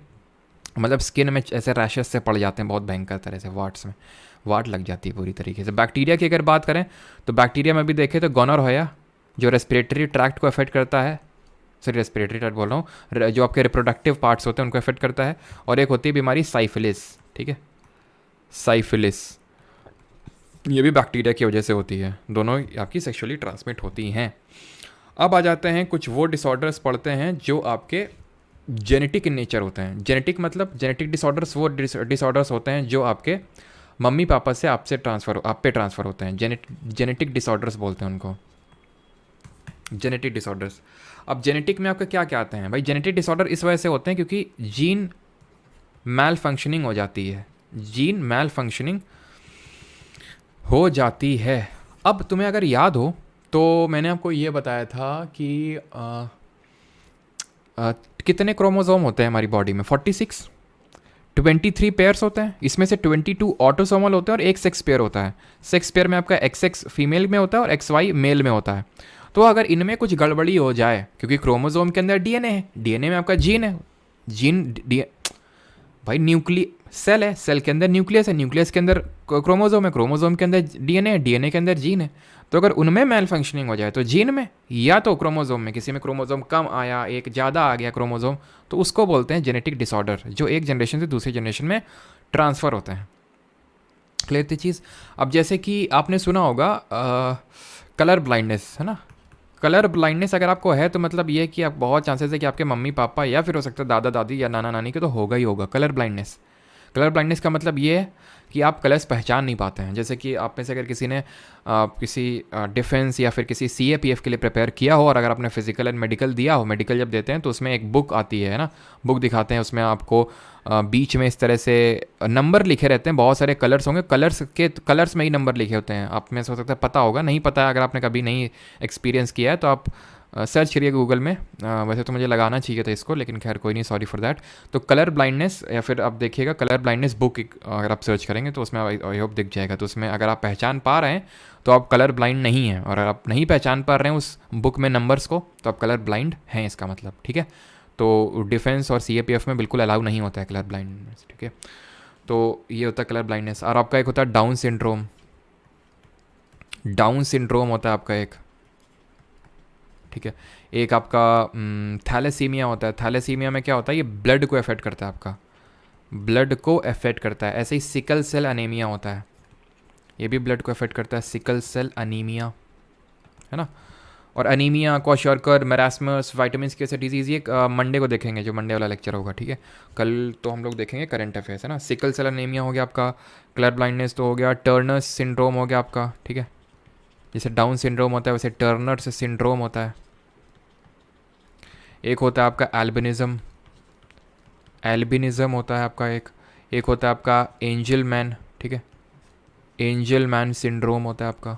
ठीक है, अब इनको भी पता है हम क्लासीफाई कर देते हैं कि एक होते हैं आपके मेंडेलियन डिसऑर्डर्स, कि कौन कौन सा कौन इनमें से कौन मेंडेलियन डिसऑर्डर में आता है, कौन नहीं आता। तो थैलेसीमिया है, सिकल सेल एनीमिया है, और आपका जो टर्नर सिंड्रोम है, सॉरी टर्नर सिंड्रोम नहीं होगा, थैलेसीमिया, सिकल सेल, और वो कहाँ गया, कलर ब्लाइंड ऊपर है। तो ये जो तीनों हैं आपके, कौन कौन, ये जो तीनों है ना, इनको बोलते हैं मेंडेलियन डिसऑर्डर्स। मेंडेलियन डिसऑर्डर्स वो डिसऑर्डर होते हैं आपके, वो डिसऑर्डर होते हैं जो जीन में कोई डिफेक्ट आ जाता है, जीन में डिफेक्ट की वजह से अगर बीमारी हो रही है तो उसको मेंडेलियन डिसऑर्डर के नाम से जानते हैं। क्लियर इतनी चीज़। और एक आपका होता है नीलेफेल्टर सिंड्रोम होता है, उसको बोलते हैं क्या,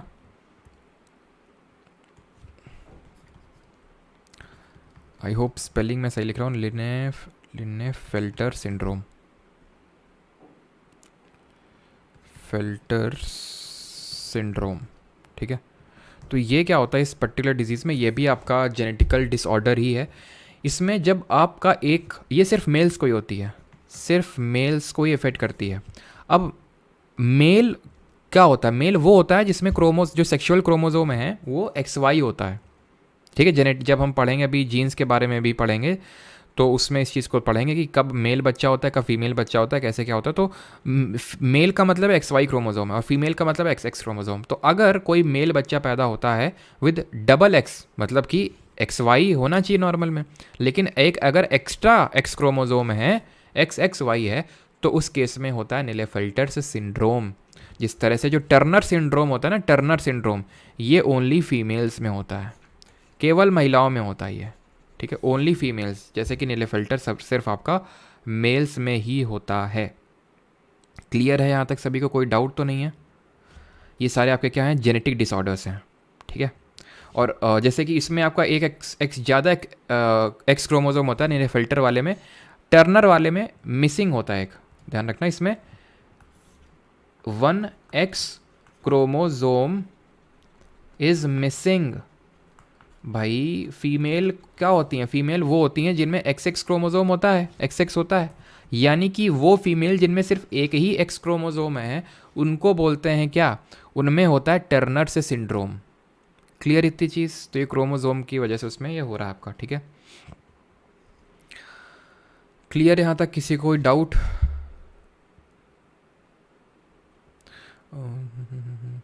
अभी देख रहे हैं उसको भी, जो एंडेमिक पैंडेमिक और ये एपिडेमिक क्या होता है उस पर भी आ रहे हैं, ठीक है।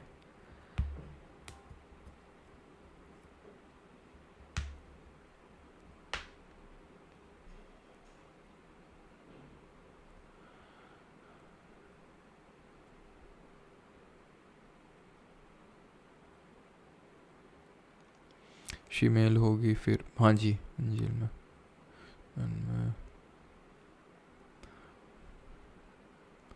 क्या पूछ रहे हैं? एक सेकेंड।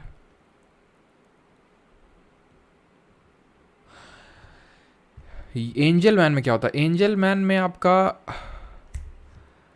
मतलब इसमें ये छोटे बच्चों में यूजुअली देखने को मिलता है एंजल मैन। जब बच्चे पैदा होते हैं ना, तो उनमें क्या होता है कि ढंग से बोल नहीं पाते हैं, ढंग से चल नहीं पाते हैं, ठीक है।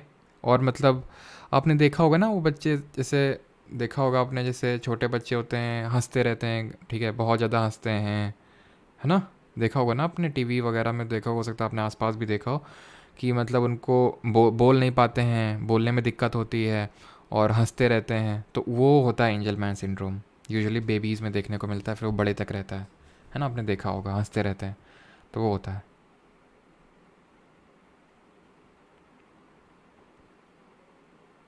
एलजीबीटीक्यू वाला समझाइएगा क्या सर?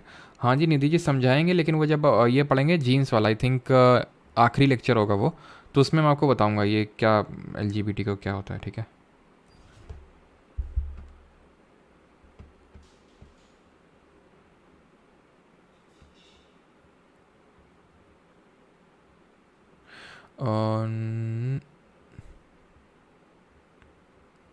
जो निमोनिया होता है, निमोनिया आपका पूछ रहे हैं किसको इफेक्ट करता है? ये लंग्स को मेनली इफेक्ट करता है निमोनिया। जैसे जो आपका टीबी होता है, ब्रोंकियोटिस होता है, उसी तरह निमोनिया भी होता है। ये आपके लंग्स को इफेक्ट करता है, लंग्स को इफेक्ट करता है ये, ठीक है।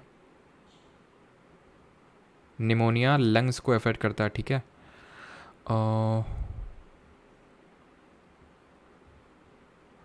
जॉन्डिस, जॉन्डिस आपका वायरल डिजीज़ होता है, ठीक है। जॉन्डिस आपका यहाँ पे ना हो तो लिख लो। जॉन्डिस जो होता है आपका वायरल डिजीज़ होता है, यहाँ पे नहीं है ना। डॉक्टर मिश्रा जी बेस्ट है एमपी वाले, चलो इसमें कोई नहीं, कोई ऐड कर लेना इसमें। जॉन्डिस आपका वायरल डिजीज़ होता है, ये आपका इफेक्ट करता है, वायरल होता है, ये इफेक्ट करता है, ये भी यूजुअली आपका लिवर को इफेक्ट करता है, ठीक है। हेपेटाइटिस की तरह होता है ये आपका। चलिए अभी आखिरी टॉपिक की ओर बढ़ते हैं। सीपीयू के लिए बताएंगे, ये क्लास आएगी आपकी, ठीक है। ये आपकी क्लास आएगी संडे के दिन, ठीक है। अब आ जाते हैं अपने आखिरी टॉपिक पे, पैंडेमिक, एपिडेमिक और एंडेमिक में क्या डिफरेंस होता है। तो देखिए एंडेमिक क्या है कि कोई बीमारी एक पर्टिकुलर रीजन में है और वो वहीं पे है सालों से, और ये भी यही चांसेस है कि वो वहीं पे रहेगी। जैसे काफ़ी सारे हमारे अफ्रीकन, जो अफ्रीका है कॉन्टिनेंट, उसमें कई सारे कंट्रीज़ हैं, वहाँ पे जैसे मलेरिया, वो मलेरिया से प्रोन है, ग्रसित है, मलेरिया वहीं पे एकदम कंसनट्रेटेड है, ऐसा नहीं कि और कहीं नहीं है। लेकिन अगर हम बात करें मेन अफेक्टेड रीजन वो वही है, उसको बोलते हैं एंडेमिक। एपिडेमिक वो होता है, वो डिजीज़ होती है जो फैली है, मान लो एक देश में, दूसरे देश में, मान लो कि जैसे एक कॉन्टिनेंट में मान सकते हैं, जैसे फॉर एग्जांपल इंडिया में है, चाइना में है, नेपाल में, भूटान में, ठीक है, एपिडेमिक है। लेकिन अगर वो पूरे वर्ल्ड में फैल जाए, वर्ल्ड में फैल जाए, तो उसको पैंडेमिक बोलेंगे। यानी कि इसमें बेसिस ऑफ डिवीजन क्या है? सेवेरिटी नहीं डिजीज़ की बोलेंगे, basis of classification. Basis of classification है उसका स्प्रेड, उसका स्प्रेड है। अगर स्प्रेड पूरे वर्ल्ड में हो गया, पैंडेमिक। सिर्फ एक दो दो तीन कंट्रीज तक सीमित है, एपिडेमिक। सिर्फ एक रीजन तक सीमित है और बढ़ नहीं रहा है उससे आगे ज़्यादा, बहुत ज़्यादा कि इधर फैल रहा उधर फैल रहा ना, एंडेमिक बोलते हैं उसको। समझ आ गया आपको, ठीक है। अगर कुछ क्वेश्चन बनेगा तो आप आंसर कर ले जाएंगे। अब करते हैं क्वेश्चन इस पर्टिकुलर टॉपिक पे। अब आपको आएगा मज़ा, क्योंकि अब हम आप देखेंगे कि जो हम लोगों ने अभी पढ़ा क्या वो हम इम्प्लीमेंट कर पा रहे हैं फिर नहीं कर पा रहे हैं, ठीक है। चलिए तो जल्दी से क्वेश्चन पे आते हैं भाग के। पहला क्वेश्चन ये रहा, what happens to when old age people get cataract. लो मोतियाबिंद पे आ गया क्वेश्चन। तो कैटरैक्ट जब हो जाता है मोतियाबिंद तो क्या हो जाता है? अभी हम उसके बारे में पढ़ेंगे, ग्लोकोमा जो ट्रैकोमा होता है, ठीक है। ट्रैकोमा जो होता है वो आपका बैक्टीरियल डिजीज़ होता है, चाहे तो लिख सकते हैं, नहीं अभी मैं पढ़ाऊंगा आपको वो ग्लोकोमा ट्रैकोमा क्या होता है और उसमें होता क्या एक्चुअल में, ठीक है। तो मोतियाबिंद जो होता है, कैटरैक्ट जिसको बोलते हैं, तो इसमें क्या होता है जल्दी से बताइए।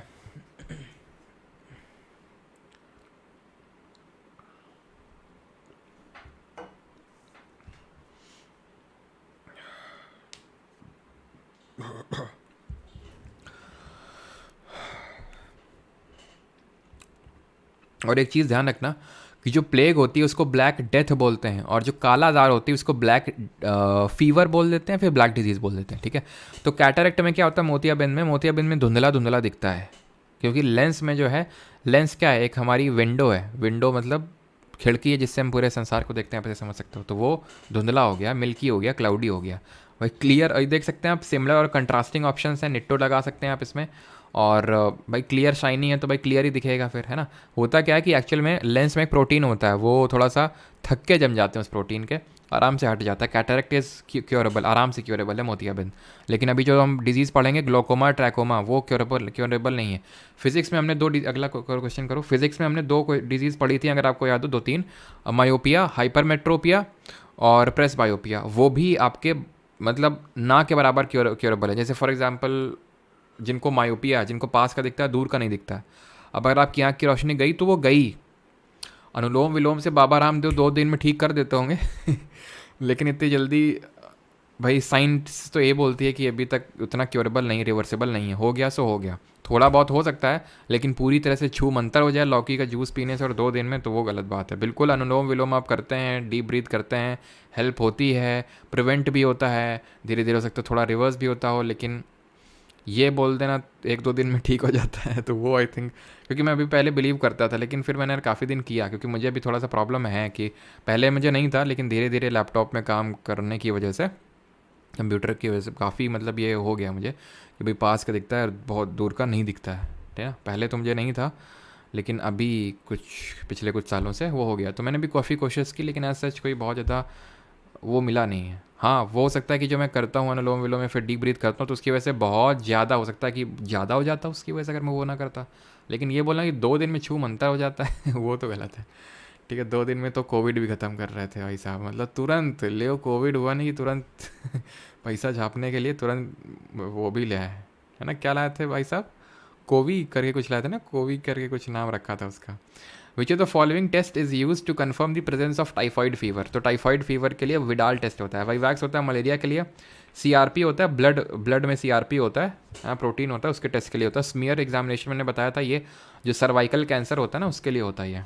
Question number 3, AMR causes when bacteria, viruses, fungi and parasites change over time and no longer respond to medicines over infections harder to treat and increasing the risk of disease spread, severe illness and death. What is full form of AMR law? Sir laser therapy से ठीक नहीं होता है, मुझे पता नहीं है इसके बारे में, आई थिंक होता है जितना मुझे पता है।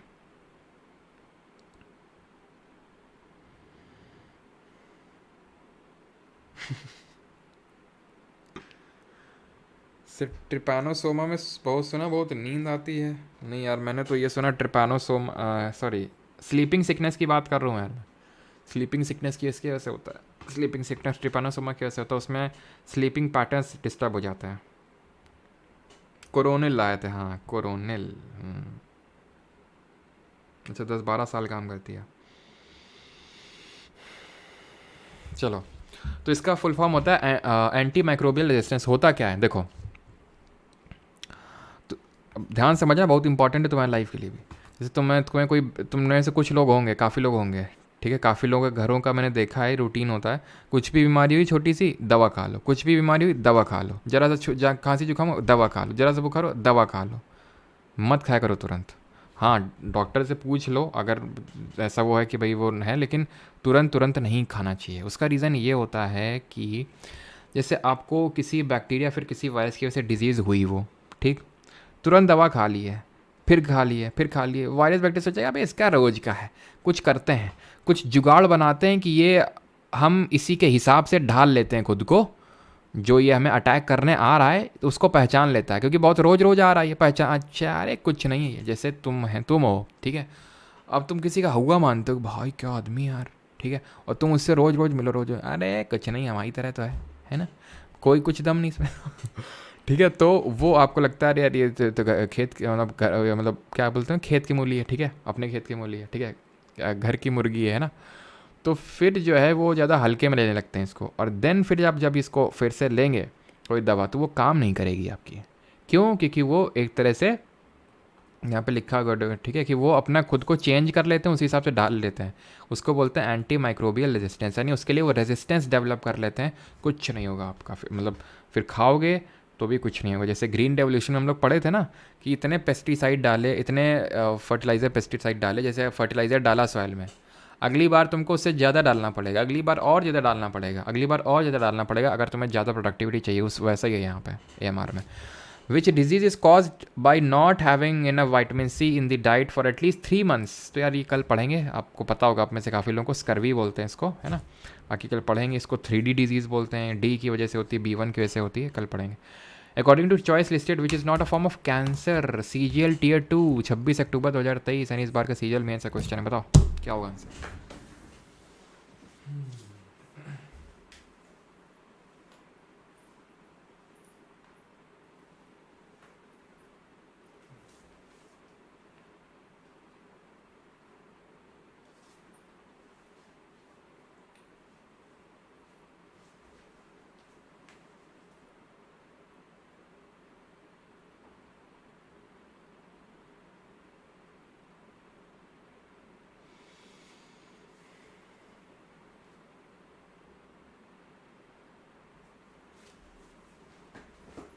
चलिए, तो सही आंसर यहाँ पे क्या होगा, सही आंसर होगा ग्लोकोमा।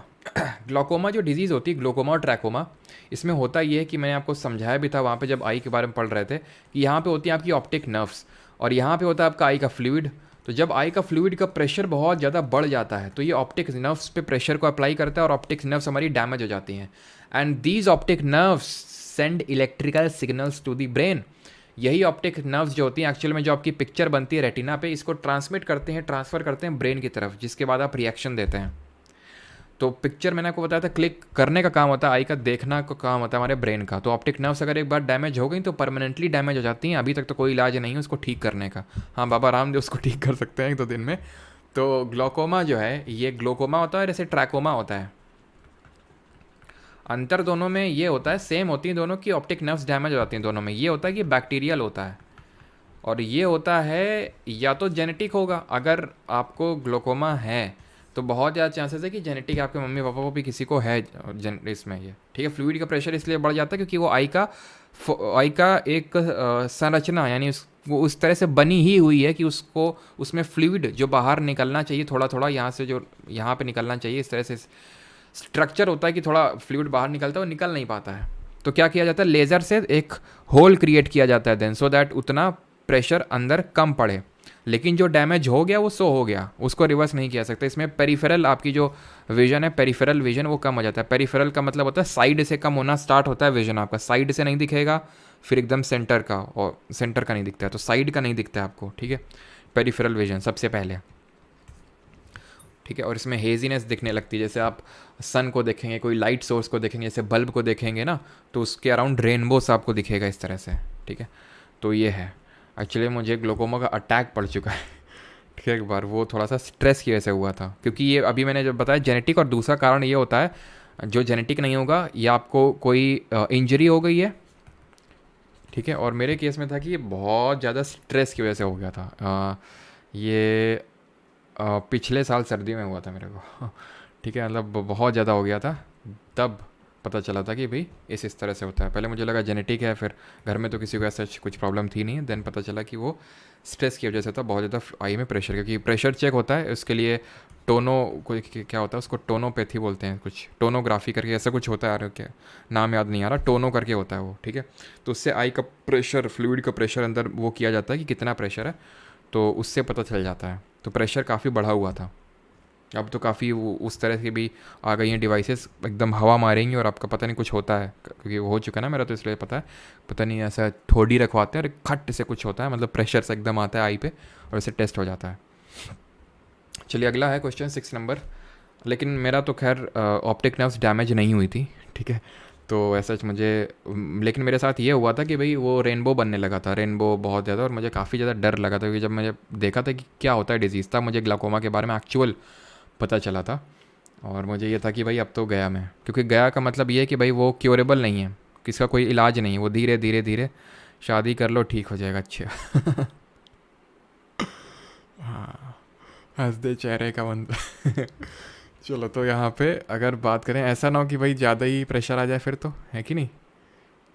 हाँ बंदी, हाँ तुम्हारे कमेंट जो है वहीं इधर उधर घूमते हैं। हाँ तुम लोगों के जो डाउट्स हैं, सोच तुम लोगों की वही है, और दोस्त देते हो हमको कि सर आप वही एग्जाम्पल देते हो, वही करते हो। अब यहाँ पे हमने क्या कुछ एग्जाम्पल दिया भाई, प्रेशर तो बहुत बहुत रीजंस की हो सकता है, which one is not inherited.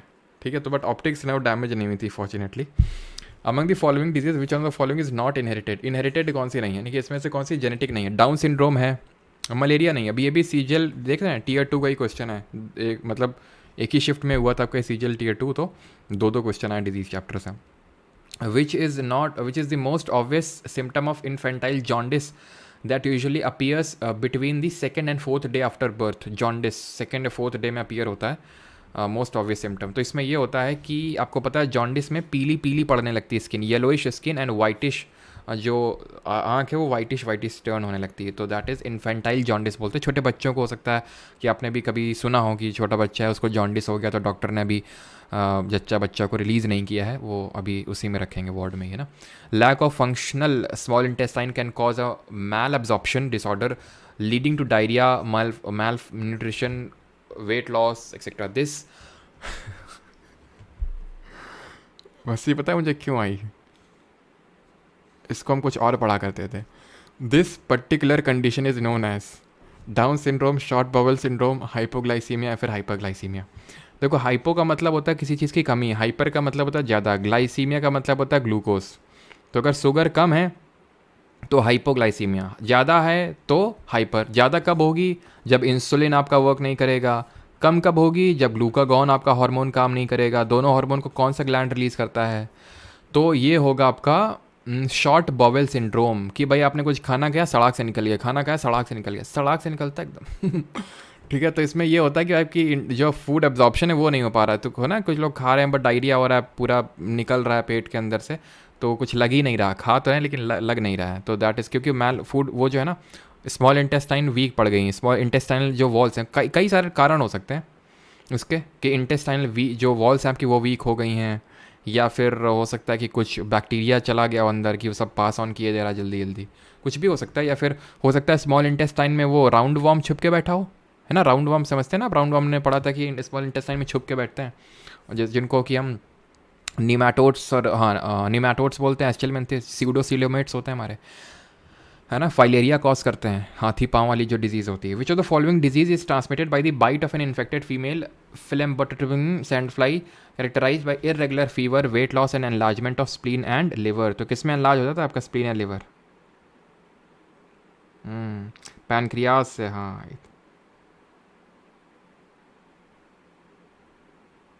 तो प्लीज़ फास्ट कराओ, थोड़ा सा तेज़ हो जाए तो स्लो कराओ, थोड़ा सा धीमे हो जाए तो फास्ट कराओ।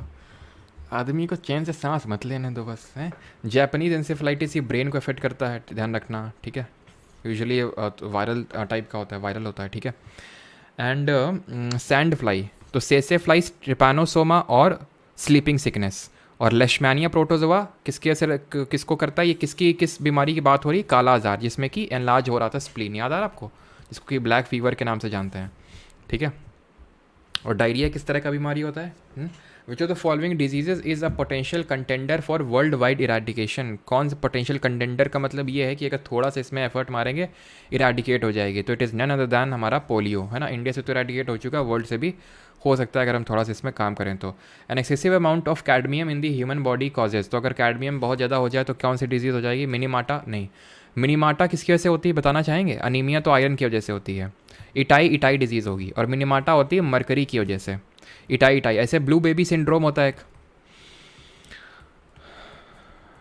ब्लू बेबी सिंड्रोम, ये किसकी वजह से होता है?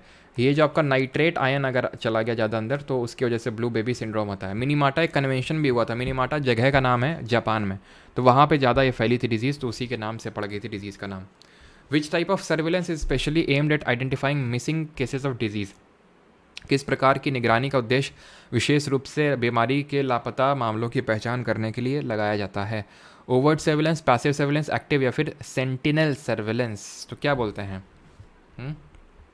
तो which is especially aimed at identify missing cases of, इसको बोलते हैं सेंटिनल सर्वेलेंस, ठीक है, प्रहरी निगरानी।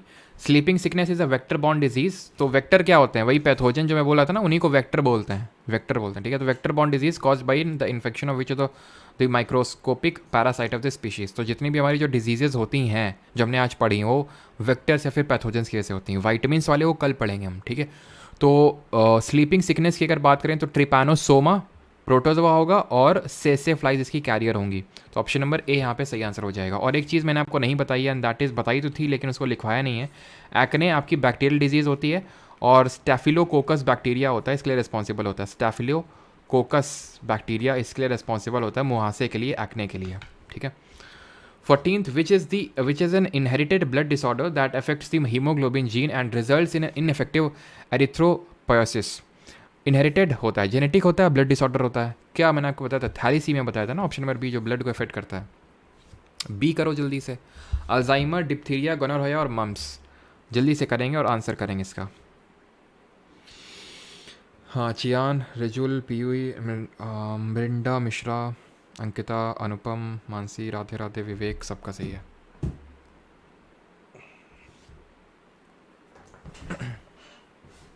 चलिए, तो अब हम करते हैं गोनोरिया जो होता है रिप्रोडक्टिव जो ट्रैक्ट होता है उसमें होता है, ठीक है। तो ऑप्शन नंबर इसका बी हो जाएगा, वाइट से लिख देते हैं बी। गलसुआ जो होता है ये सैलिवरी ग्लैंड्स में होता है, ए होता है, ठीक है। डिप्थीरिया और वोपिंग कफ जो काला खांसी होती है, काली खांसी होती है जिसको वोपिंग कफ बोलते हैं, और जो डिप्थीरिया है ये आपका respiratory tract that is nose and throat को इफेक्ट करेगा। और अल्जाइमर आपको पता है ब्रेन में, जिसमें कि क्या हो जाता है, मेमोरी लॉस हो जाता है। अल्जाइमर डिजीज़ में क्या होता है, अल्जाइमर डिजीज़ की वजह से होता है आपका मेमोरी लॉस होने लगता है ना। तो आंसर यहाँ पे क्या होगा, सी डी बी ए होगा, ठीक है। ऑप्शन नंबर 4 यहाँ पे सही आंसर हो जाएगा, ऑप्शन नंबर डी। अगला क्वेश्चन करिए, विच of the following is incorrectly matched, इसमें से कौन सही मैच नहीं है, करिए। ये आप तभी कर पाएंगे अगर आपने जो ग्लैंड वाला जिसमें मैंने पढ़ाया था उसको आपने सही से किया होगा, तो आप इसको आसानी से कर पाएंगे। वैसे भी कर सकते हैं, जैसे कि डायबिटीज़, अगर इंसुलिन की कमी हो गई तो डायबिटीज़ हो जाएगा, यानी कि ग्लूकोज लेवल बढ़ जाएगा आपके ब्लड में। ग्वाइटर, थायरॉक्सिन, ग्वाइटर जो डिजीज़ होती है तो थायरॉक्सिन हार्मोन अगर रिलीज़ ना हुआ तो थायरॉक्सिन हार्मोन को कौन रिलीज़ करता है, थायराइड ग्लैंड, जो कि हमारे नेक रीजन में होते हैं और बटरफ्लाई शेप के होते हैं, है ना। और एड्रेनलिन जो ग्लैंड होता है ये किसके ऊपर होता है, किडनी के ऊपर होता है, जो हमने कल पढ़ी थी ना किडनी, तो किडनी के ऊपर होता है एड्रेनलिन ग्लैंड, वो रिलीज़ करता है एड्रेनलिन हार्मोन, जिसको फ्लाइट और फाइट हार्मोन बोलते हैं, लड़ो या मरो हार्मोन बोलते हैं, ठीक है। इसकी वजह से जो डिजीज़ होती है जिसको बोलते हैं एडिसन्स डिजीज़, इसकी वजह से जो डिजीज़ होती है वो एडिसन्स डिजीज़ होती है। ये जो यहाँ लिखी हुई है एक्रोमेगली, ये जो पिट्यूटरी ग्लैंड जो हमारा ग्रोथ हार्मोन रिलीज़ करता है, अगर बहुत ज़्यादा रिलीज़ हो जाता है, याद आ रहा है खली और गली, तो खली में क्या हो गया, ग्रोथ हार्मोन बहुत ज़्यादा है खली में, तो अगर बहुत ज़्यादा हो जाते हैं जिसको कौन रिलीज़ करता है, पिट्यूटरी ग्लैंड। और मैंने आपसे पीछे पूछा था कि भाई जो स्लीप पैटर्न डिस्टर्ब होता है तो स्लीप के लिए कौन सा हार्मोन होता है, मेलाटोनिन होता है, और वो कौन रिलीज़ करता है, वो रिलीज़ करता है आपका पीनियल ग्लैंड, ठीक है। Cushing syndrome, cortisol, diabetes, insulin, goitre, thyroxine, सही आपका। तो ऑप्शन नंबर डी आंसर हो जाएगा, एक्रोमेगली आपका ग्रोथ हार्मोन एक्सेसिव जब रिलीज़ हो जाता है तो उसकी वजह से होता है। 17th है आपका Edison disease, Hashimoto disease, acromegaly और SIADH। तो क्या आंसर होगा, अगेन आप मैच कर सकते हैं सर। एडिसन की अगर हम बात करें तो अभी देखें कि वो एड्रेनल ग्लैंड है ना, एड्रेनलिन हार्मोन की डेफिशिएंसी की वजह से होता है। एक्रोमेगली अगर ग्रोथ हार्मोन ज़्यादा निकाला तो होगा हाशिमोटो, हाशी तुम्हारी चली जाएगी अगर थायराइड ग्लैंड ज़्यादा हो जाएगा तो, ठीक है। और SIADH वासोप्रेसिन, ठीक है। तो ABCD आंसर हो जाएगा, ऑप्शन नंबर सी इसका सही आंसर हो जाएगा, ठीक। अगला क्वेश्चन है 19th number, which disease is cause by the excessive iron deposition with in the reticular cells of the liver, spleen and bone marrow. तो कौन सी डिजीज़ होती है, पैरास्थीसिया, हीमोसिडेरोसिस, एरिबोफ्लेन फ्लैविनोसिस या फिर डर्मेटेसिस। तो डर्मा का मतलब तो होता है सर स्किन, स्किन की बात तो हो नहीं रही है, एक्सेसिव आयरन डिपोजिशन हो रहा है लिवर, स्प्लीन और बोन मैरो में। बोन मैरो में ही आपका RBC, WBC और प्लेटलेट्स बनते हैं। तो ये है आपकी हीमोसिडेरोसिस। सीडेरोसिस का मतलब ही आयरन होता है, ठीक है। सीडेराइट आयरन की एक और होती है। Which of the following organ in the human body, 30 तक क्वेश्चन करेंगे बस, ठीक है। तो आखिरी के 10 क्वेश्चन में एंटर कर चुके हैं, अपने जज्बातों और भावनाओं को काबू में थोड़ा कर लो अभी, है ना। प्रगति, विकास, जेना, तरुण, सबका सही है। विच among the following organs in the human body is most affected by pneumonia. Pneumonia से कौन अफेक्ट होता है, तो यार हमने देखा था निमोनिया से वही अफेक्ट होता है जो हमारा TB से अफेक्ट होता है, ब्रोंकियोटिस से अफेक्ट होता है, लंग्स होते हैं ये, ठीक है। ऑप्शन नंबर डी यहाँ पे सही आंसर होगा। 21 व्हाट आज फंक्शनल यूनिट ऑफ किडनी बताओ, जो कल पढ़े थे फंक्शनल यूनिट ऑफ किडनी क्या होती है। देखते हैं कितने लोगों ने ढंग से पढ़ रखा है। 21 what is added to toothpaste to reduce tooth decay, तो क्या ऐड किया आता है, तो ऐड आयरन क्या आता है, ना कोबाल्ट ना फ्लोराइड क्या आता है, क्योंकि ये इनेमल जो भी हम अभी पढ़ेंगे अगले या फिर उससे अगले लेक्चर में, तो इनेमल जो टूथ में इनेमल होता है उसको स्ट्रॉन्ग कर देता है, थोड़ा सा जब अच्छा कर देता है, तो उसको इनेमल बोलते हैं। ठीक है, अच्छा एक चीज़ कि भाई जबड़े से याद है, लॉक्ड जॉ अगर कभी पूछ ले, लॉक्ड जॉ किस बीमारी से हो जाती है। लॉक्ड जॉ का मतलब बोलने में दिक्कत, एकदम जबड़ा अटक जाता है एकदम, वो आपको पता है किस में होता है, टेटनस में होता है। जो टेटनस में बोल रहा था ना, टेटनस आपको यूजुअली लगता है कि अगर जंग लगी हुई, अगर कुछ लोहा है और अगर वो तुमने कुछ वो टच कर लिया फिर वो लग गया तुम्हारे जंग लगा हुआ लोहा, तो टेटनस हो जाता है तुमको। तो टेटनस सिर्फ जंग लगे हुए लोहे से नहीं, मैंने बताया था अगर तुम मिट्टी में भी होता है वो जो ये क्लॉस्ट्रीडियम टेटनी जो बैक्टीरिया होता है, ये मिट्टी में होता है, बहुत जगह होता है आपका। तो अगर आपका कुछ इन्फेक्टेड कटा हुआ पार्ट है बॉडी में और वहाँ से वो अंदर जा सकता है ब्लड में, तो उस केस में आपको यही होता है, लॉक्ड जॉ कंडीशन उसी में होती है आपकी। ठीक है, तो 20 वाला हो गया। और इसकी फंक्शनल यूनिट होती है नेफ्रॉन। नेफ्रॉन का हमने कल स्ट्रक्चर पढ़ा था कि ग्लोमेरुलस होता है, ये आपका बोमेंस कैप्सूल होता है, और ये आपका होता है गुच्छेदार ग्लोमेरुलस, इसमें होता है अल्ट्रा फिल्ट्रेशन, है ना। अगला क्वेश्चन है 22 विच among the following is not a bacterial disease, तो बैक्टीरियल डिजीज कौन सी नहीं है, कौन सी नहीं, बताया था, अच्छा बताया था। बैक्टीरियल डिजीज़ कौन सी नहीं है इसमें, तो टी से नाम जिनके शुरू होते हैं, टाइफॉइड, टेटनस, टीबी, ठीक है, ये सारी बैक्टीरियल होंगी। कॉलरा, विब्रियो कॉलरे करके बैक्टीरिया रिस्पॉन्सिबल होता है। प्लेग भी आपका मैंने बताया था, ठीक है, प्लेग एक पैंडमिक के तौर पे आया था, आपको पता होना चाहिए। वो प्लेग को हम कौन सा होता है, यर्सीनिया पेप्टिस बैक्टीरिया होता है, यर्सीनिया। ठीक है, रेबीज़ जो होता है ये आपका वायरल डिजीज़ होता है, बैक्टीरिया नहीं होता है, वायरस इसके लिए रिस्पॉन्सिबल होता है। 23 विच is not an example of communicable disease, तो इनमें से कौन सा कम्युनिकेबल डिजीज़ का एग्जाम्पल नहीं है। Chicken pox, common cold, diabetes या फिर ट्यूबरक्लोसिस, कम्युनिकेबल डिजीज़ नहीं है, तो डायबिटीज़ इसमें से कम्युनिकेबल नहीं होगी, सिंपल है। Disease causing microbes are called as toxins, pathogens, decomposers या फिर एंटीबॉडीज़, तो जो डिजीज़ करते हैं उनको वेक्टर बोलते हैं और उनको हम पैथोजेंस के नाम से जानते हैं। ऑप्शन नंबर बी आंसर होगा। 25 घेंगा जो होता है वो किसके वजह से होता है, कौन से ग्लैंड के मैल फंक्शनिंग की वजह से होता है, तो आपको पता है थायराइड ग्लैंड है ना, जो सबसे लार्जेस्ट एंडोक्राइन ग्लैंड है। पैनक्रियाज से आपको वो डायबिटीज़ वाला प्रॉब्लम होता है ना, इंसुलिन अगर नहीं रिलीज़ हुआ तो। एड्रेनलिन ग्लैंड हमने देखा, एड्रेनलिन हार्मोन अगर रिलीज़ नहीं होगा तो एडिसन्स डिजीज़ हो जाएगी। पिट्यूटरी ग्लैंड ग्रोथ हार्मोन होता है, नहीं रिलीज़ होगा तो ड्वार्फिज्म हो जाएगा, और ज़्यादा रिलीज़ हो गया ग्रोथ हार्मोन तो एक्रोमेगली हो जाएगा। Which of the following is not cause by mosquito bite, इसमें से कौन सी मच्छर की काटने की वजह से नहीं होती है, ये पूछा, नहीं होती, नॉट। एलिफेंटियासिस, हाथी पाँव, होती है। एलिफेंटियासिस पता है किसकी वजह से होती है, फाइलेरियल वॉर्म होता है, फाइलेरिया डिजीज़ होती है, उसमें हाथी पाँव हो जाता है। ये कौन होते हैं, मैं बार बार बता चुका हूँ, ये राउंड वॉर्म होते हैं, राउंड वॉर्म जो छोटी आंत में छिप के बैठ जाते हैं, इनको पेट के कीड़े बोला जाता है। ठीक है, इसी के खिलाफ फाइलेरिया उन्मूलन भारत सरकार ने चला रखा है, 2027 तक फाइलेरिया उन्मूलन करना है, मैं आखिरी बार बता रहा हूँ ये। ठीक है, और राउंड वॉर्म होते हैं, स्मॉल इंटेस्टाइन में छुप के बैठते हैं, और ये एक तरह के पैरासिटिक इन नेचर होते हैं। पैरासिटिक राउंड वॉर्म्स को हम निमाटोड या एस्चेलमेंथिस के नाम से जानते हैं, जो हमारे सीडोसिलोमेट होते हैं, इनमें फॉल्स सिलोम होता है, फॉल्स कैविटी होती है। पैरासिटिक इन नेचर इसलिए होते हैं बिकॉज ये होस्ट बना लेते हैं हमारी स्मॉल इंटेस्टाइन को, जिस तरह से वायरस होस्ट बनाता है एक सेल को किसी को। Dengue female aedes aegypti, malaria female anopheles. Hepatitis जो होता है ये आपका नहीं होता है मस्कीटो बाइट से। हेपेटाइटिस किसको इफेक्ट करता है जरा बताइए। सौम्य गुप्ता, साक्षी सिंह, शुक्ला बनर्जी, विशाल, लक्ष्मण, रमेश, सबका सही है। Chikungunya is an infection caused by, तो चिकनगुनिया किसकी वजह से होता है, तो चिकनगुनिया क्यूलेक्स की वजह से होता है, मैंसोनिया की वजह से होता है सर, हाँ वो भी करेंगे, एडीज उसकी वजह से होता है, या फिर आपका एनोफ्लीस, तो इसके लिए वही रिस्पॉन्सिबल होता है जो डेंगी के लिए होता है, that is aedes aegypti mosquito. ये और ये भी वायरल ही होता है, ठीक है, ये भी वायरल होता है aedes aegypti. 28 which among the following is a bacterial disease, कौन सी बैक्टीरियल है, मलेरिया प्रोटोजोआ की वजह से होती है। लेप्रेसी जिसको कि कुष्ठ रोग बोलते हैं, तो ये अभी आपकी किसकी वजह से होती है, बैक्टीरिया की वजह से होता है। और जो आपका रेबीज़ होता है वो आपका वायरल डिजीज़ होता है। ऑप्शन नंबर ए यहाँ पे सही। बैक्टीरिया पूछा था ना, अच्छा बैक्टीरिया पूछा था तो ऑप्शन नंबर बी आंसर हो जाएगा फिर। ये आपका वायरस की वजह से होता है, ये आपका प्रोटोजोआ की वजह से होता है, ये भी आपका वायरस की वजह से होता है। ठीक है, अगला है डिजीज़ और ड्यूरेशन, इसमें से कौन सा सही मैच्ड है, करेक्टली मैच्ड है। तो एक्यूट लॉन्ग ड्यूरेशन होती है, क्रॉनिक शॉर्ट ड्यूरेशन होती है, तो उल्टा लिख रखा है, एक्यूट शॉर्ट ड्यूरेशन होती है, क्रॉनिक लॉन्ग ड्यूरेशन होती है, तो neither one not two answer हो जाएगा। Dash diseases last only for shorter periods of time, बहुत ही छोटे पीरियड ऑफ टाइम के लिए रहती है, क्या बोलते हैं, एक्यूट बोलेंगे।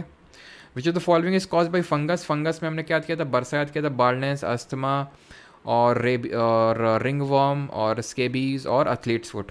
तो रिंग वॉर्म भी होता है, ट्यूबरक्लोस, ठीक है, तो रिंग वॉर्म ये आपका वायरल, ये आपका बैक्टीरियल और ये आपका बैक्टीरियल होता है ना।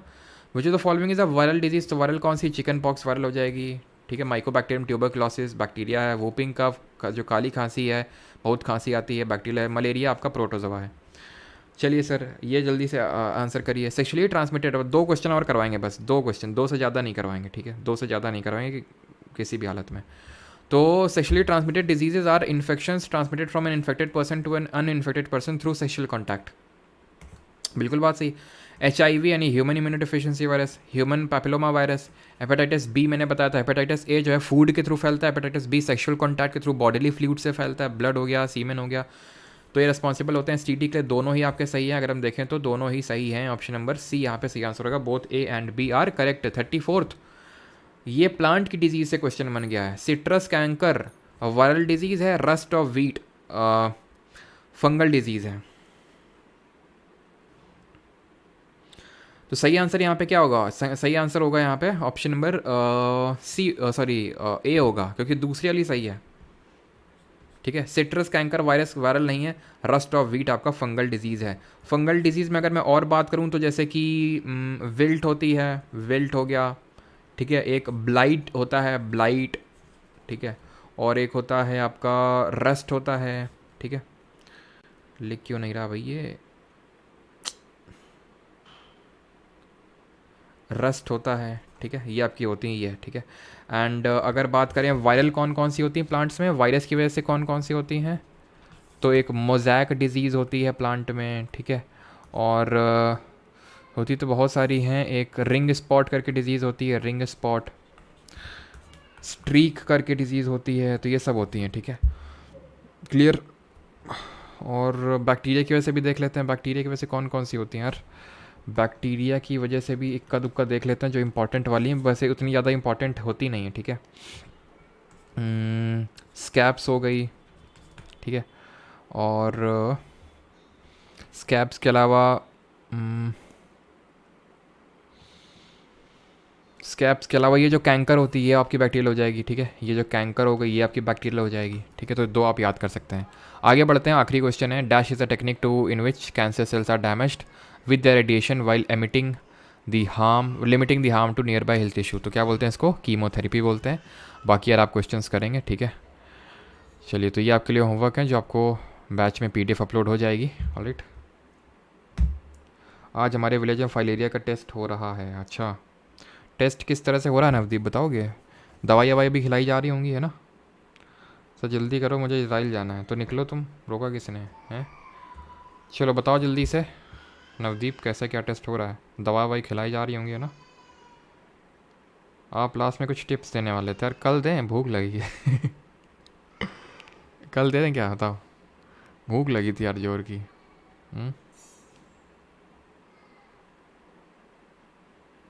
अगर वो भाई साहब हैं जो पूछ रहे थे तो एक बार बता देंगे तो मैं बता देता हूँ, अगर नहीं है तो फिर कल दे दें। कॉन्टैक्ट लेंस पहनने से और आइज़ ख़राब हो जाती हैं, पता नहीं है मुझे ये कॉन्टैक्ट लेंस से और ख़राब होती हैं कि नहीं होती हैं, लेकिन पहनना तो नहीं चाहिए मेरे हिसाब से, ग्लासेस लगाओ ज़्यादा सही है। कोरोना वायरस का नाम भाई, कोरोना वायरस का नाम कोरोना वायरस ही है, कोविड-19, कोविड-19। वो भाई साहब हैं क्या जो पूछ रहे थे, सर बैच परचेज़ कैसे करें प्लीज़ हेल्प, प्लीज़ बता दो कैसे करें। एप्लीकेशन पे जाइए और वहाँ पे आपको कोर्सेज सेक्शन में SSC GK बैच 2.0 करके दिख जाएगा, SSC GK बैच 2.0, तो वहाँ से जाके आप बैच परचेज़ कर सकते हैं, परमार अकेडमी ऐप या फिर www.parmaracademy.in। सर मुझे था जॉन्डिस, मम्मी बताती हैं, अच्छा बचपन में इन्फेंटाइल वाला है।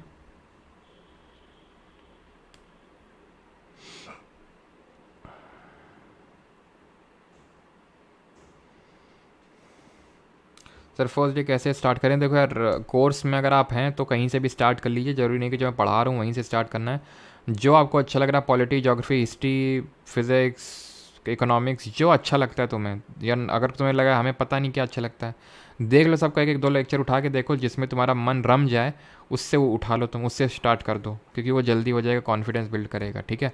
तो पॉलिटी, ज्योग्राफी, हिस्ट्री जो अच्छा लगे उससे उठाओ, ज़रूरी नहीं कि आपको मेरे साथ साथ चलना है, आराम से अपना अपनी पेस पे चलो, ठीक है। लेकिन इतना भी नहीं कि एकदम ही आराम आराम से, थोड़ा सा स्पीडीनेस भी होनी चाहिए। एंड और बाकी तो बस क्या ही कहने। आप ग्लासेस लगाते हो? हाँ लगाने पड़ते हैं यार, लगाते हैं ग्लासेस हम।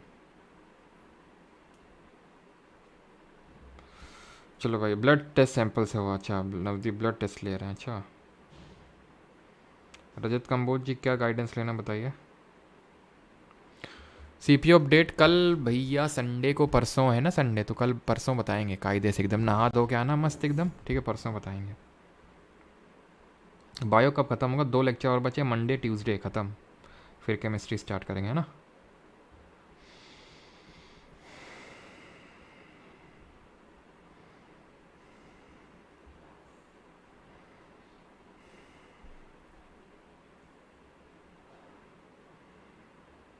चलो भाई, थैंक यू टू ऑल, धन्यवाद सभी को।